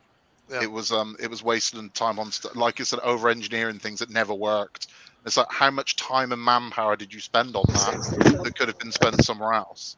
Yeah, and to key in on what Beth had typed in about her granddad there, one of the things I definitely got to give you guys kudos for, Scott, was the evacuation of Dunkirk. Mm-hmm. That was amazing. That was, if anything showed patriotism for England, that was one of the big moments for you guys. I mean, these guys for sure. With little fishing boats and shit, and it's like just getting bombed to shit. Unarmed. Strafed. We got to get these boys home. Strafed, bombed, tore up from the floor up, and God Almighty, still going out there and saying screw it. you know, and getting everybody Yeah. off. That was And again, something. It's a hell of a proud moment. And they still do it. I mean, this is when you said about reenactments earlier. They still reenact it. So fishing seriously? vessels and whatnot. Yeah, so fishing vessels across the channel and reenact the kind of the Normandy beach, the Dunkirk rescue. Oh, no Yeah. kidding. Is there video footage of that anywhere? I believe so. You can also see one of the guys that went over there was, I can't remember his name now, and that's going to bother the hell out of me, but he was a quartermaster on the Titanic, and he had a boat called the Sundowner, and it's been kept it's totally preserved as it was. So you can see the Sundowner. He was a badass, man, this guy. So he was involved in World War One, he was involved in World War Two, but as soon as he heard that, he was one of the first ones, let's go. Straight in and off they went. And he would stand out on the bow of his little boat and watch the planes as they were coming over, and he would shout hard a port or hard starboard. So as they dropped the bomb, they'd swing to miss the bombs. That's actually featured on the movie Dunkirk. Right. Okay. I don't know if it's exactly that, but there's a guy who goes out with his son and his son's best friend. And he ends up the dad's driving the boat and the son's up at the front. He's based on Lightoller. That's his name. It was his name was Captain Lightoller, and he was a quartermaster on the Titanic. His Titanic story is nuts as well. But so he survived the Titanic, and he did that by getting on top of an upturned lifeboat, and he commanded the guys. So he'd watch the break of the water, and he'd say shift left, and they'd all shift left, so the boat would go over. And then World War One, he was doing a reconnaissance for the British military in a fishing vessel, where he was photographing Germany. And then World War Two, he was part of the Dunkirk rescue. And it's like, what a life, you know? Yeah. It's balls of steel, one of the best of us. It's crazy. But I mean, as we were saying earlier about kind of Germany's sort of style over substance, it's why. And again, I said earlier, you can't hold things against people from the past, but I won't buy anything made by Hugo Boss. Still to this day, I will not buy Hugo Boss stuff. Hugo Boss designed the Gestapo uniform. They're quite open about it. Yeah, they're very open about it. You can go on the Hugo Boss website, and there's a whole thing about it. Hugo Boss was very pro Adolf Hitler, and he designed the Gestapo uniforms, that kind of black leather. Because I mean, the Nazis did have some wicked style. They were evil, but they were fucking stylish. And for me, part of that intimidation was the outfit. So Hugo Boss designing that thing just don't sit well with me. The reason why that company was successful as it was is because it funded, the Nazi uniform. And I'm like, I just can't buy that shit. Yeah. I can't buy that shit as a result of it. So ever since I don't buy a can't wear Hugo Boss. I can understand. It's interesting. One of the things that I've run into over time is there are some Japanese companies that still will not sell to the U.S. If the recipient has anything to do with federal government. Yeah, I mean, there's a lot of Americans. It's old school, but there's a lot of Jewish won't buy Mercedes, won't touch them, and I can understand. I can completely understand. It's you can forgive, but you can't necessarily. You definitely can't forget. You know what I mean? So it's one of those things where I can completely understand that. But like I said, I won't touch Hugo Boss. Hugo Boss aren't ashamed of it. They're almost a little bit too proud of it, and that's my problem. Where I'm like, yeah. And it's again, I can understand that too. That's a part in history. Not necessarily a good part in history. But it is a part of history. Yeah, absolutely. With that, and I would have trouble arguing with your point of view on it, Scott. I would have to go. I'd have to go along with you on that one. Now that being said, I don't believe I've ever owned a piece of Hugo Boss simply because it's a bit of what I'm willing to spend in general, don't you know? I think it's the aftershave is the big one for me. I've got people have been like, "Okay, you try Hugo Boss?" Like, Yeah, Clark, we got off the topic there, Clark, but we'll get back to it. Or we're good. I don't know what he's saying. Yeah, no, I think Clark jumped in for the War of 1812, and once again we hopped in the fucking DeLorean and went to a different time frame. So Where does the Predator fit into the War of 1812? Because I just watched that movie, and apparently he was involved in that. I don't know if you've just seen that the new Predator movie, but it's set around about that time, and I'm like, I don't remember mentioning him. Do you think he would have come up? You If know, you haven't seen it, it's really good.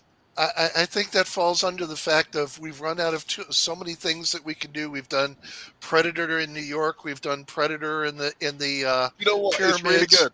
You know, It's actually really good. It's really good. Me and the kid watched it on Friday night, and it's really good. But it's it reminded me of that. You kind of see the first Europeans turning up to take over, and that was. I mean, as I said earlier, we don't see it as a war as 1812. We see it as we had more important shit to be getting on with and just went whatever and left because we had to deal with Napoleon. So it was like, we ain't got time for this shit. We got to go sort Napoleon out. So yeah, okay, whatever. You have it. We'll just set fire to this. Cheers. Bye. We're off. Thanks. So it's like an early form of a mic drop. You just came in, set some fires, and fucked off.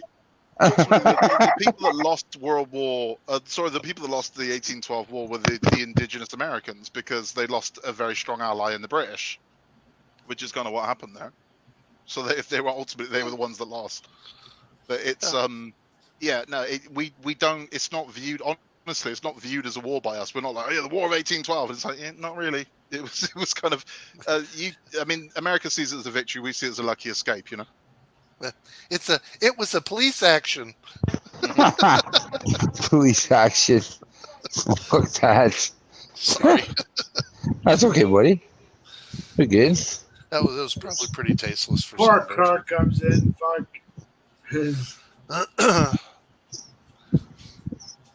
Well, we won the War of 1812, so we kicked your all asses back to the States.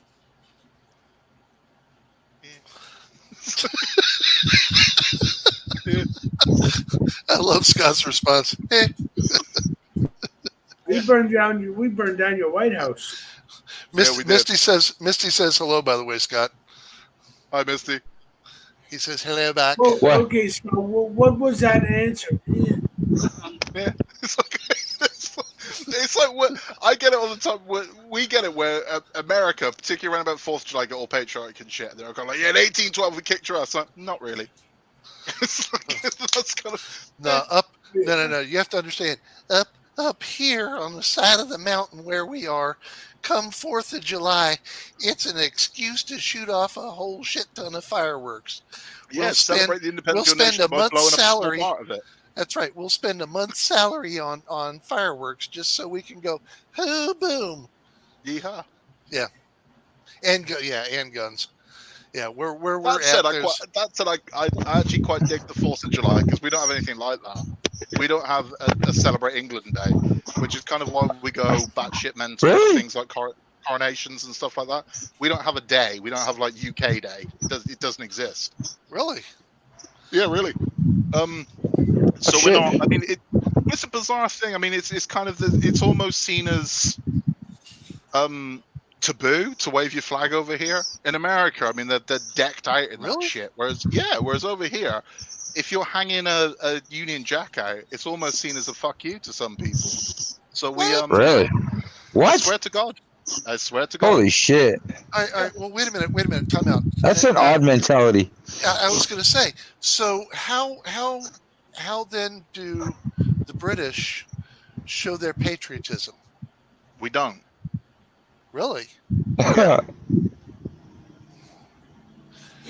We've got the oddest thing that we do, and again, I'm sure Beth will know what I'm talking about here, right?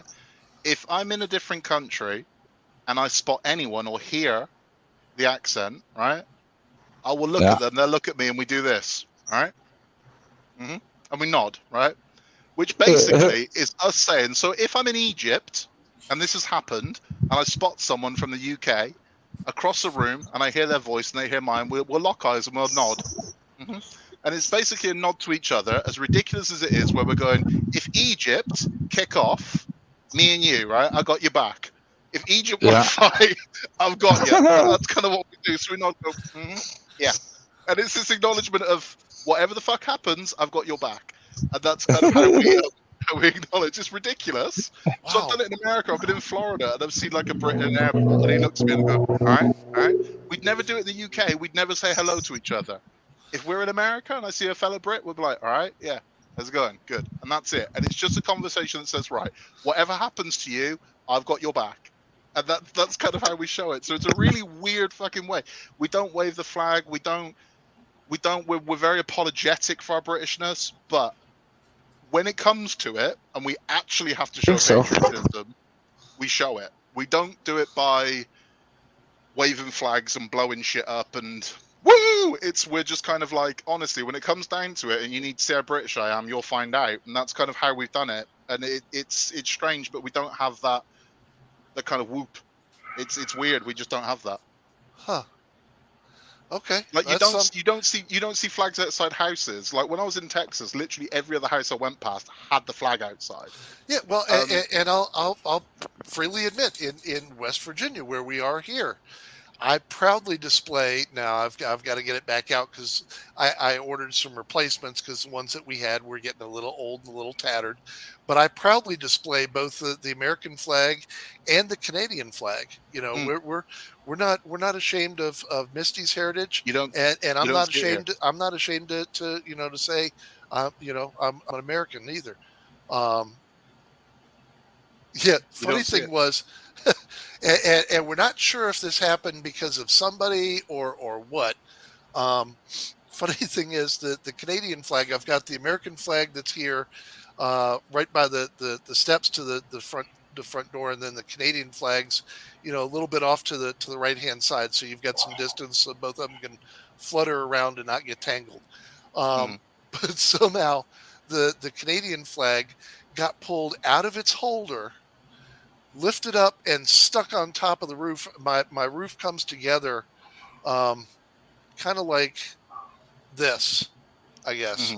And it was up here in the wedged in between the two. So it was like somebody had pulled it out and just gone and tossed it up there.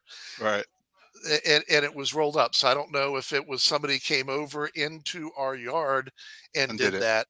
Or whether the wind did it, because I've watched, and the wind is kind of weird in the L area where the house is there, because it not only goes into an L, but there's also this little passage that's to the right.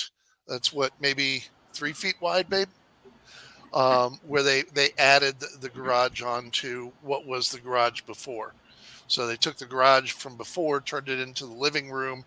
And then the last, several feet of it, they turned into a laundry room on one side and what we're using as a pantry on the other side. And then you got the garage. So it could have been the wind whipping everything around, then somehow picked it up and moved it. I don't know. God forbid it was any of the spirits at the house that did that. If that's the case, then I'm gonna sit down and have a little chat with the entities here and go, look, and then make sure we don't have a problem and bolt it in.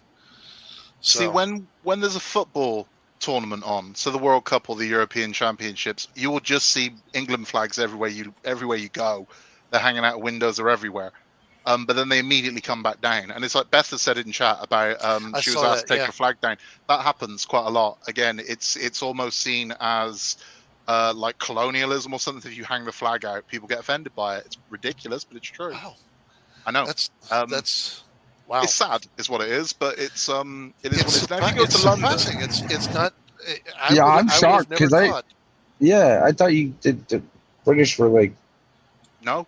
Like I know you guys are proud of patriots or I am, and I am, and we definitely all are. But what we're not is we're certainly not. We're not flag wavers. We're not. You're not in your face about it with. Yeah, hey, look at me, kind of deal. Exactly.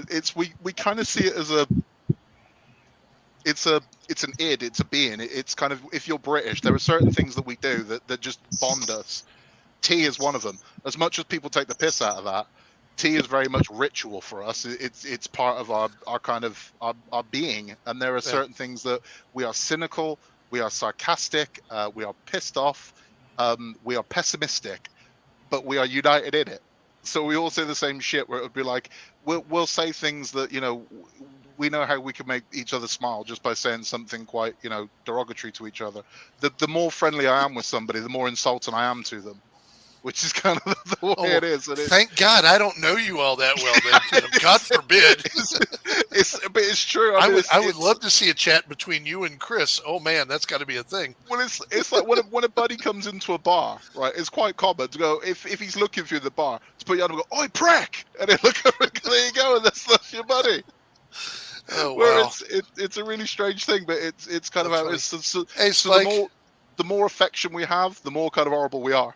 It's a really weird thing. Like, I mean, again, a British staple is if I spot someone that I know the guy I'm with hates, the first thing I'll do is nudge him and go, "Hey, your buddy's over there." Right? It's immediate. Oh, we do, yeah, it's an instant. We get folks we'll do that with too. Yeah. Mm-hmm. So, we are Spike, polite to a fault. With it's all these things that bond us. We're kind of it's a being. It's a very strange thing, but we don't wave the flag.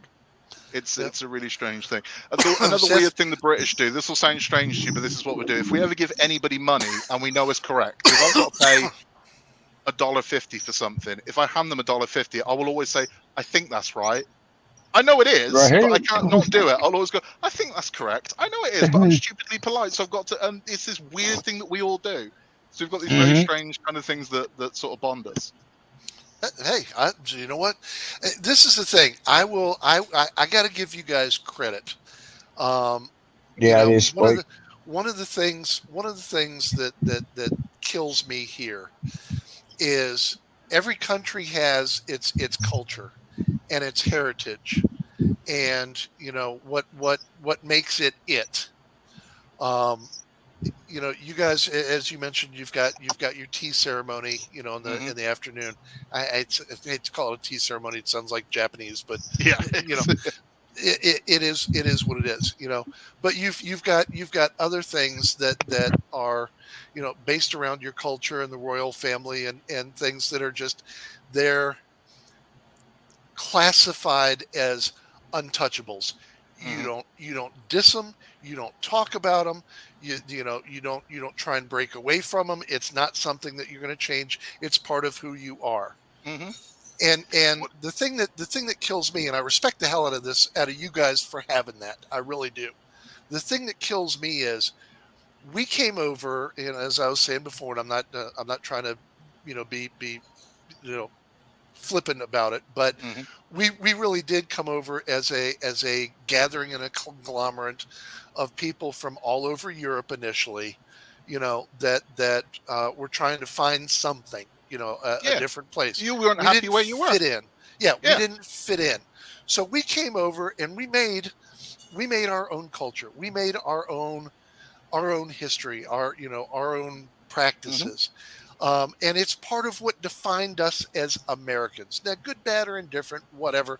Everybody's got good stuff. Everybody's got bad stuff. But it's part of what identified us as Americans. And it's one of the things that kills me is this political correct crap that we've come upon, where we are backpedaling because, God forbid, we offend somebody with any of our cultural practices and beliefs. Oh God! Right? But it's not new though. I mean, this is the thing. It's not new. That's been going on, and it always will. So we will evolve and we will change, and we become more understanding of something before. But at the same time, you get this weird kind of culture war happen, which is what we've got happening at the moment. But this isn't the first time this has happened. It's just louder now because you've got social media, so you're hearing a lot more of it. Well, it's nothing new. It's like here in Canada, Jason, you brought up a good point. We cannot say Merry Christmas. It has to be Happy Holidays. Because hang on. Because it offends certain people that come over to this country. I will never say Happy Holidays. I would say Happy I say Merry Christmas. I would say Happy Holidays. Merry Christmas. Merry Christmas and Happy Holidays to you. But I will never, ever, on my mother's grave, fucking change the way I was brought up or what I believe. Yep. But this is the thing. I think a lot of the time, I think with that, I don't think there is a group of people that are offended by it. I think it's people that probably would say Merry Christmas are terrified that maybe somebody will be offended, and they're the ones that introduce it. Because, again, from my own kind of experiences with that, we've had that over here, but they tried that shit over here. And then we had people from different faiths and cultures saying, hold on, we didn't ask you to fucking do that. Yeah. And it's because we just assumed someone's going to be offended. Yep. So we've gone and done this thing like we've preempted, which again I think is more insulting because you're going, oh, we'll look after you, and it's like, what the fuck? That's quite patronizing. But no, it's a strange thing, but it's a weird one. As you were saying earlier about our kind of our heritage and things like that, it's the easiest way I can explain the Queen to people, because when people that don't have a Queen are like, what's the deal with that? And I'm like, the best way I can explain it is she is supposed to be the living embodiment of the country. So she is supposed to be England, Britain. That's what you're looking at. The Queen is Britain. So she is the country personified. That's what it is. That's why we're kind of. She's supposed to be the best of us. That's the whole point. That's why we see her as our queen. Sure. It's a really weird thing. I mean, what's going to be strange for us is I've got to be realistic. In 10 years' time, at most. She's not going to be here anymore. I mean, unless she's going to start breaking severe world records. It's going to be Charles. So that's going to be strange for a lot of us, because most of us haven't known that. Yeah. Because she's been on the throne for so long. Yeah. She's what, 90? She's what, 90-something years old now? Yeah. So she's I think she's 96 now, 95. So I mean, we don't really. I mean, you'd have to be of her age or older to have known a monarch before her. So pretty much the bulk of our country, 90% of our country, have only ever known her. So it's going to be very strange for us to have somebody else come in and embrace them in the same way we embraced her. Easy back. Because everything changes. So our national anthem changes, our stamps change, our money changes, everything changes. So it's going to be really fucking weird. Dude, Scott, did you see what Beth put in the chat? And while we're looking at that, Chris, off with her head. Chris, what's up, buddy? Just to take a direction off to the left-hand side, Misty wanted me to let you know that she's going to go live Wednesday night. Oh, sweet. Okay. Yeah. That's awesome. You know what? The reason. Whoa, Bess. I was on the bus one day a while back with some of my equipment in my backpack. I'll wait till Jason rejoins us. Wednesday? Oh, really? Oh, sorry, guys. We might want to jump in on this. Misty has been listening in as we've been discussing. And what did you say it's going to be? It's going to be beliefs and why we have them. Nice. So we may want to jump in on that one.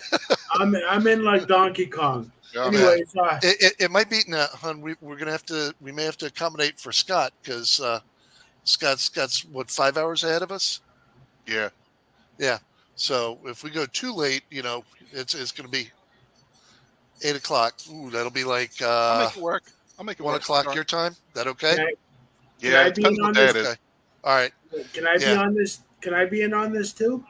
Oh, dude, I'm sure we can all get in there. Scott, I got to make sure I got you on Facebook so I can send you a link on it. Yeah, so back to what I was saying. I was on the city bus a while back with my backpack filled with my equipment, scoping out filming locations for future videos, because I like to do my reconnaissance first before doing a video. Anyways, that's one reason I want to get a phone so I can take aerial reconnaissance pictures of, you know what I mean? Anyways. Okay, I'm back. So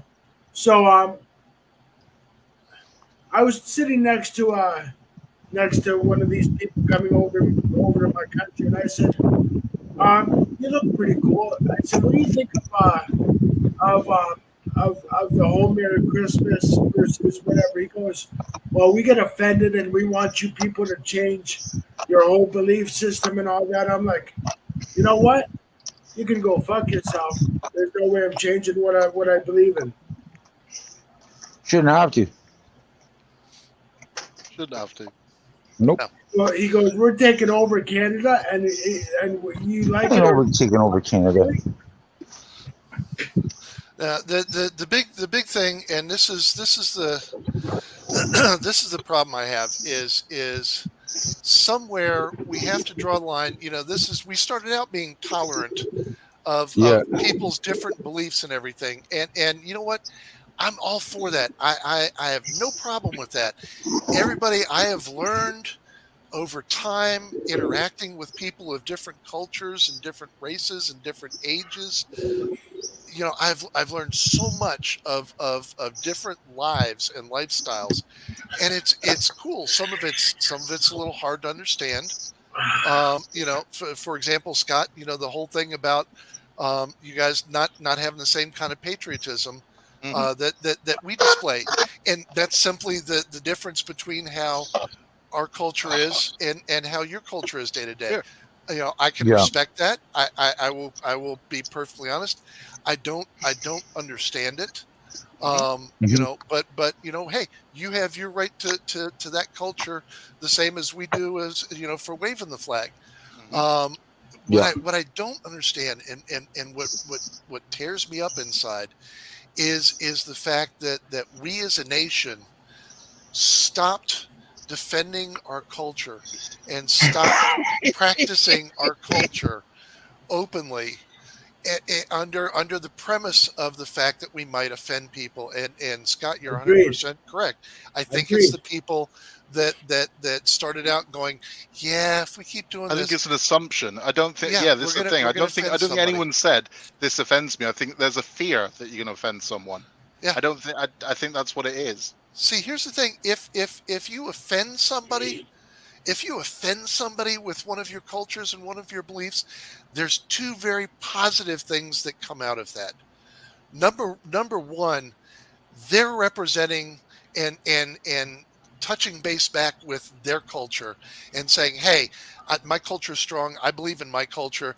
This bothers me."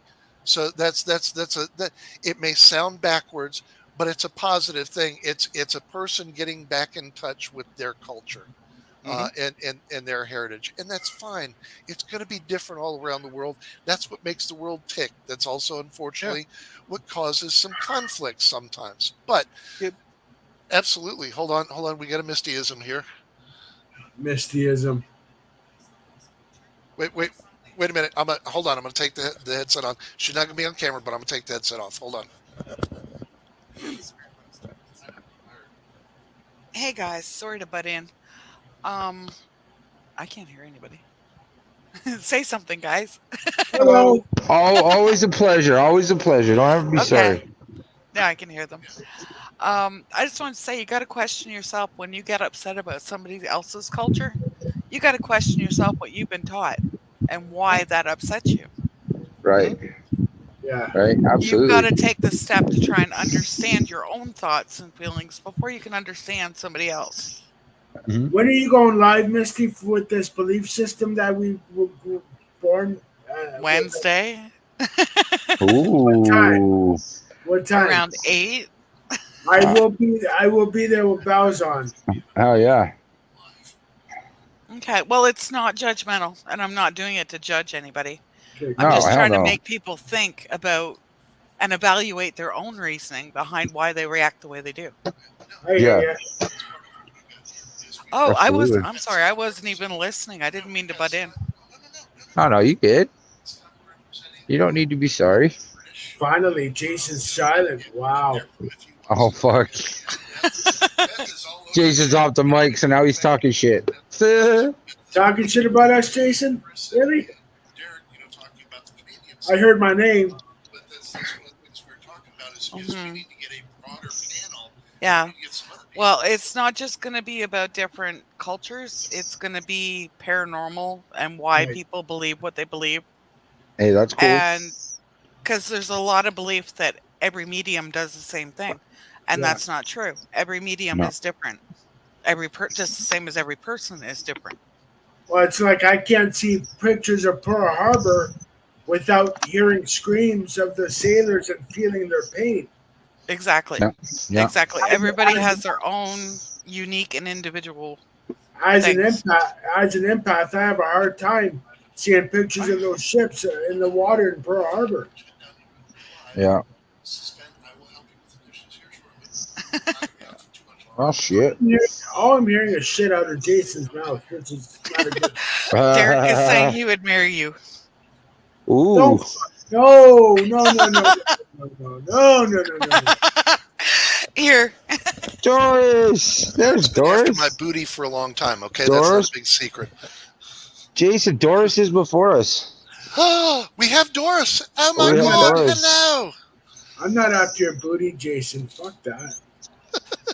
Hey, That's that right. save that for the He's- OnlyFans. He's not after my booty. He's after Spike's.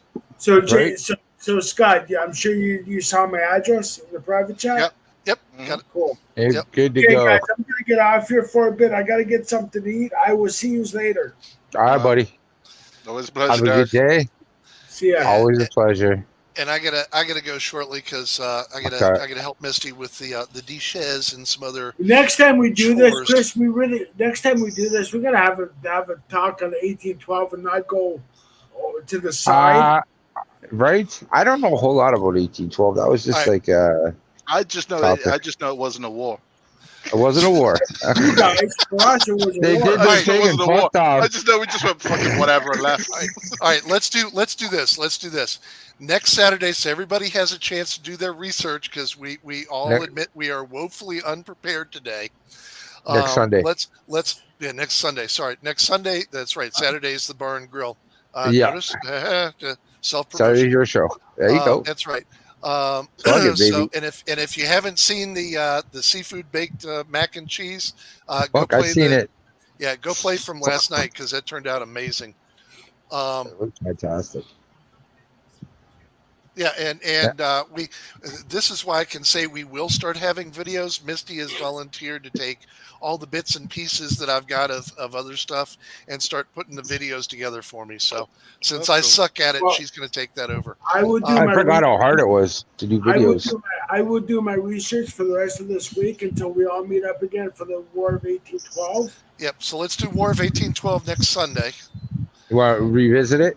Yep. Let's do Okay. War of 1812 next Sunday, and then starting the weekend after that, we'll start into World War II. I don't know if we want to start it off with the Manhattan Project. No, we could do a 3-part series. We'll do the first one that leads into the Manhattan Project, Yeah. I and was it'll gonna be say, like to be continued. And then the following week we'll do Manhattan Project, and then we'll Has Has the do. Manhattan Project got to be the last part? I think. want it I to think be the last Oh, part? fucking- I was going to say let's do this. I want to make a proposal here. Okay. Scott made a very, very good point earlier that in all the movies and all the other stuff, the British have not been given their right due with respect to the major part that they played in holding everything off. Almost they held the single-handedly. fort. So Yeah. let's do this. This is my proposal. Next Sunday is the 14th. So let's do the War of 1812 on the 14th. On the 21st, I want to propose that we make that all about England and the start of the You can do the World start War of it, II. yeah. Yeah. So do the start of World War II. And how things started up there.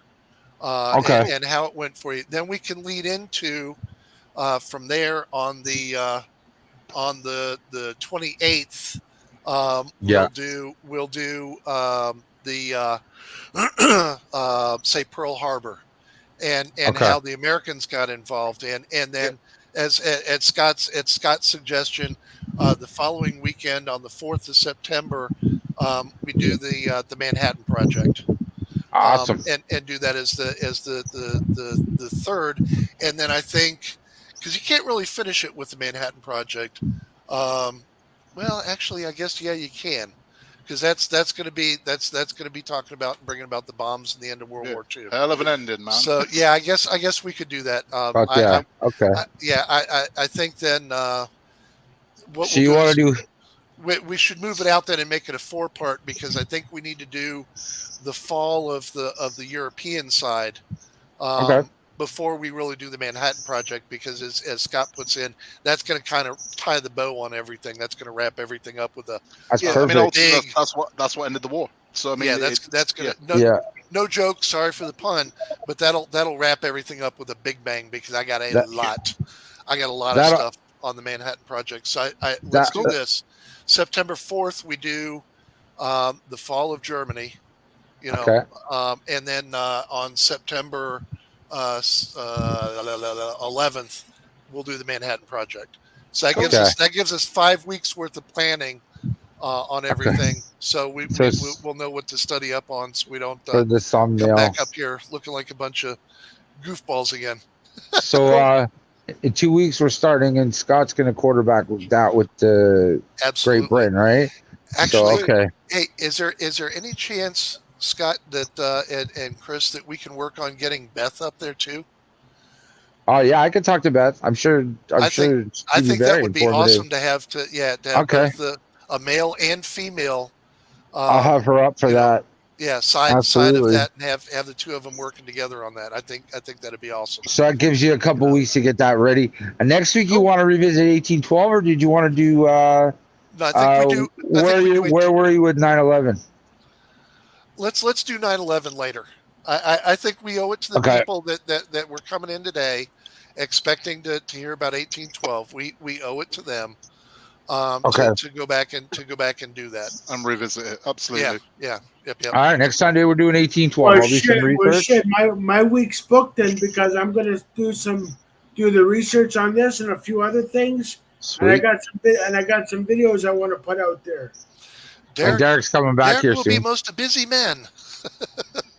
Derek's coming back here soon to do the battlefield. I don't do know you when. guys know that I got a message on Facebook for somebody from in Toronto that wants me to document something for them? Oh, that's cool, buddy. I got a stalker. I'll tell you all about that another day. You got a stalker? Yeah, because he looked at my Facebook profile and he likes what I do and he wants me to document. He's going to get in touch with me in the next few days. That's cool. Oh, fuck. Yeah, Scott, I don't know if this is going to work, but hold on. Okay, guys, I'll see you later. Chris, send me a reminder a few days before the 14th. Okay, buddy, we'll do. Or you too, Jason, if you want. Now you got me on Messenger. Yep, got it. Scott, that should be, I think, my Facebook connection. Awesome. In private. Yeah. If that works, just send me a friend request and we'll get that. I'll find you. Yeah. This is exciting. I'm gonna do thumbnail for next week. And the title for 2 weeks is gonna be Britain Holds It Down. Like Father Like Son History, Britain Holds It Down, World War II. I'll figure it out, but it's gonna be good. Yeah. It's gonna be good. Yep. I'm excited. We gonna be some busy bees. I get it. But yeah, I'm really, really looking forward to hearing the British side of things. Cool. Yeah. Be good. I really am. I know bits and pieces, but only what I've read, and of course that's tainted American side. Your question's a good topic. It'll be good. It'll be good. So that's So it's I'm looking forward to that. Oh, and we lost him again. How do we keep doing that? I don't know. Tell you what, he left us again.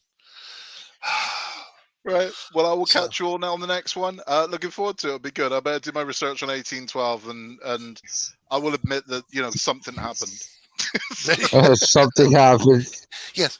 On this date in 1812, a fart happened, and that was a fart happened.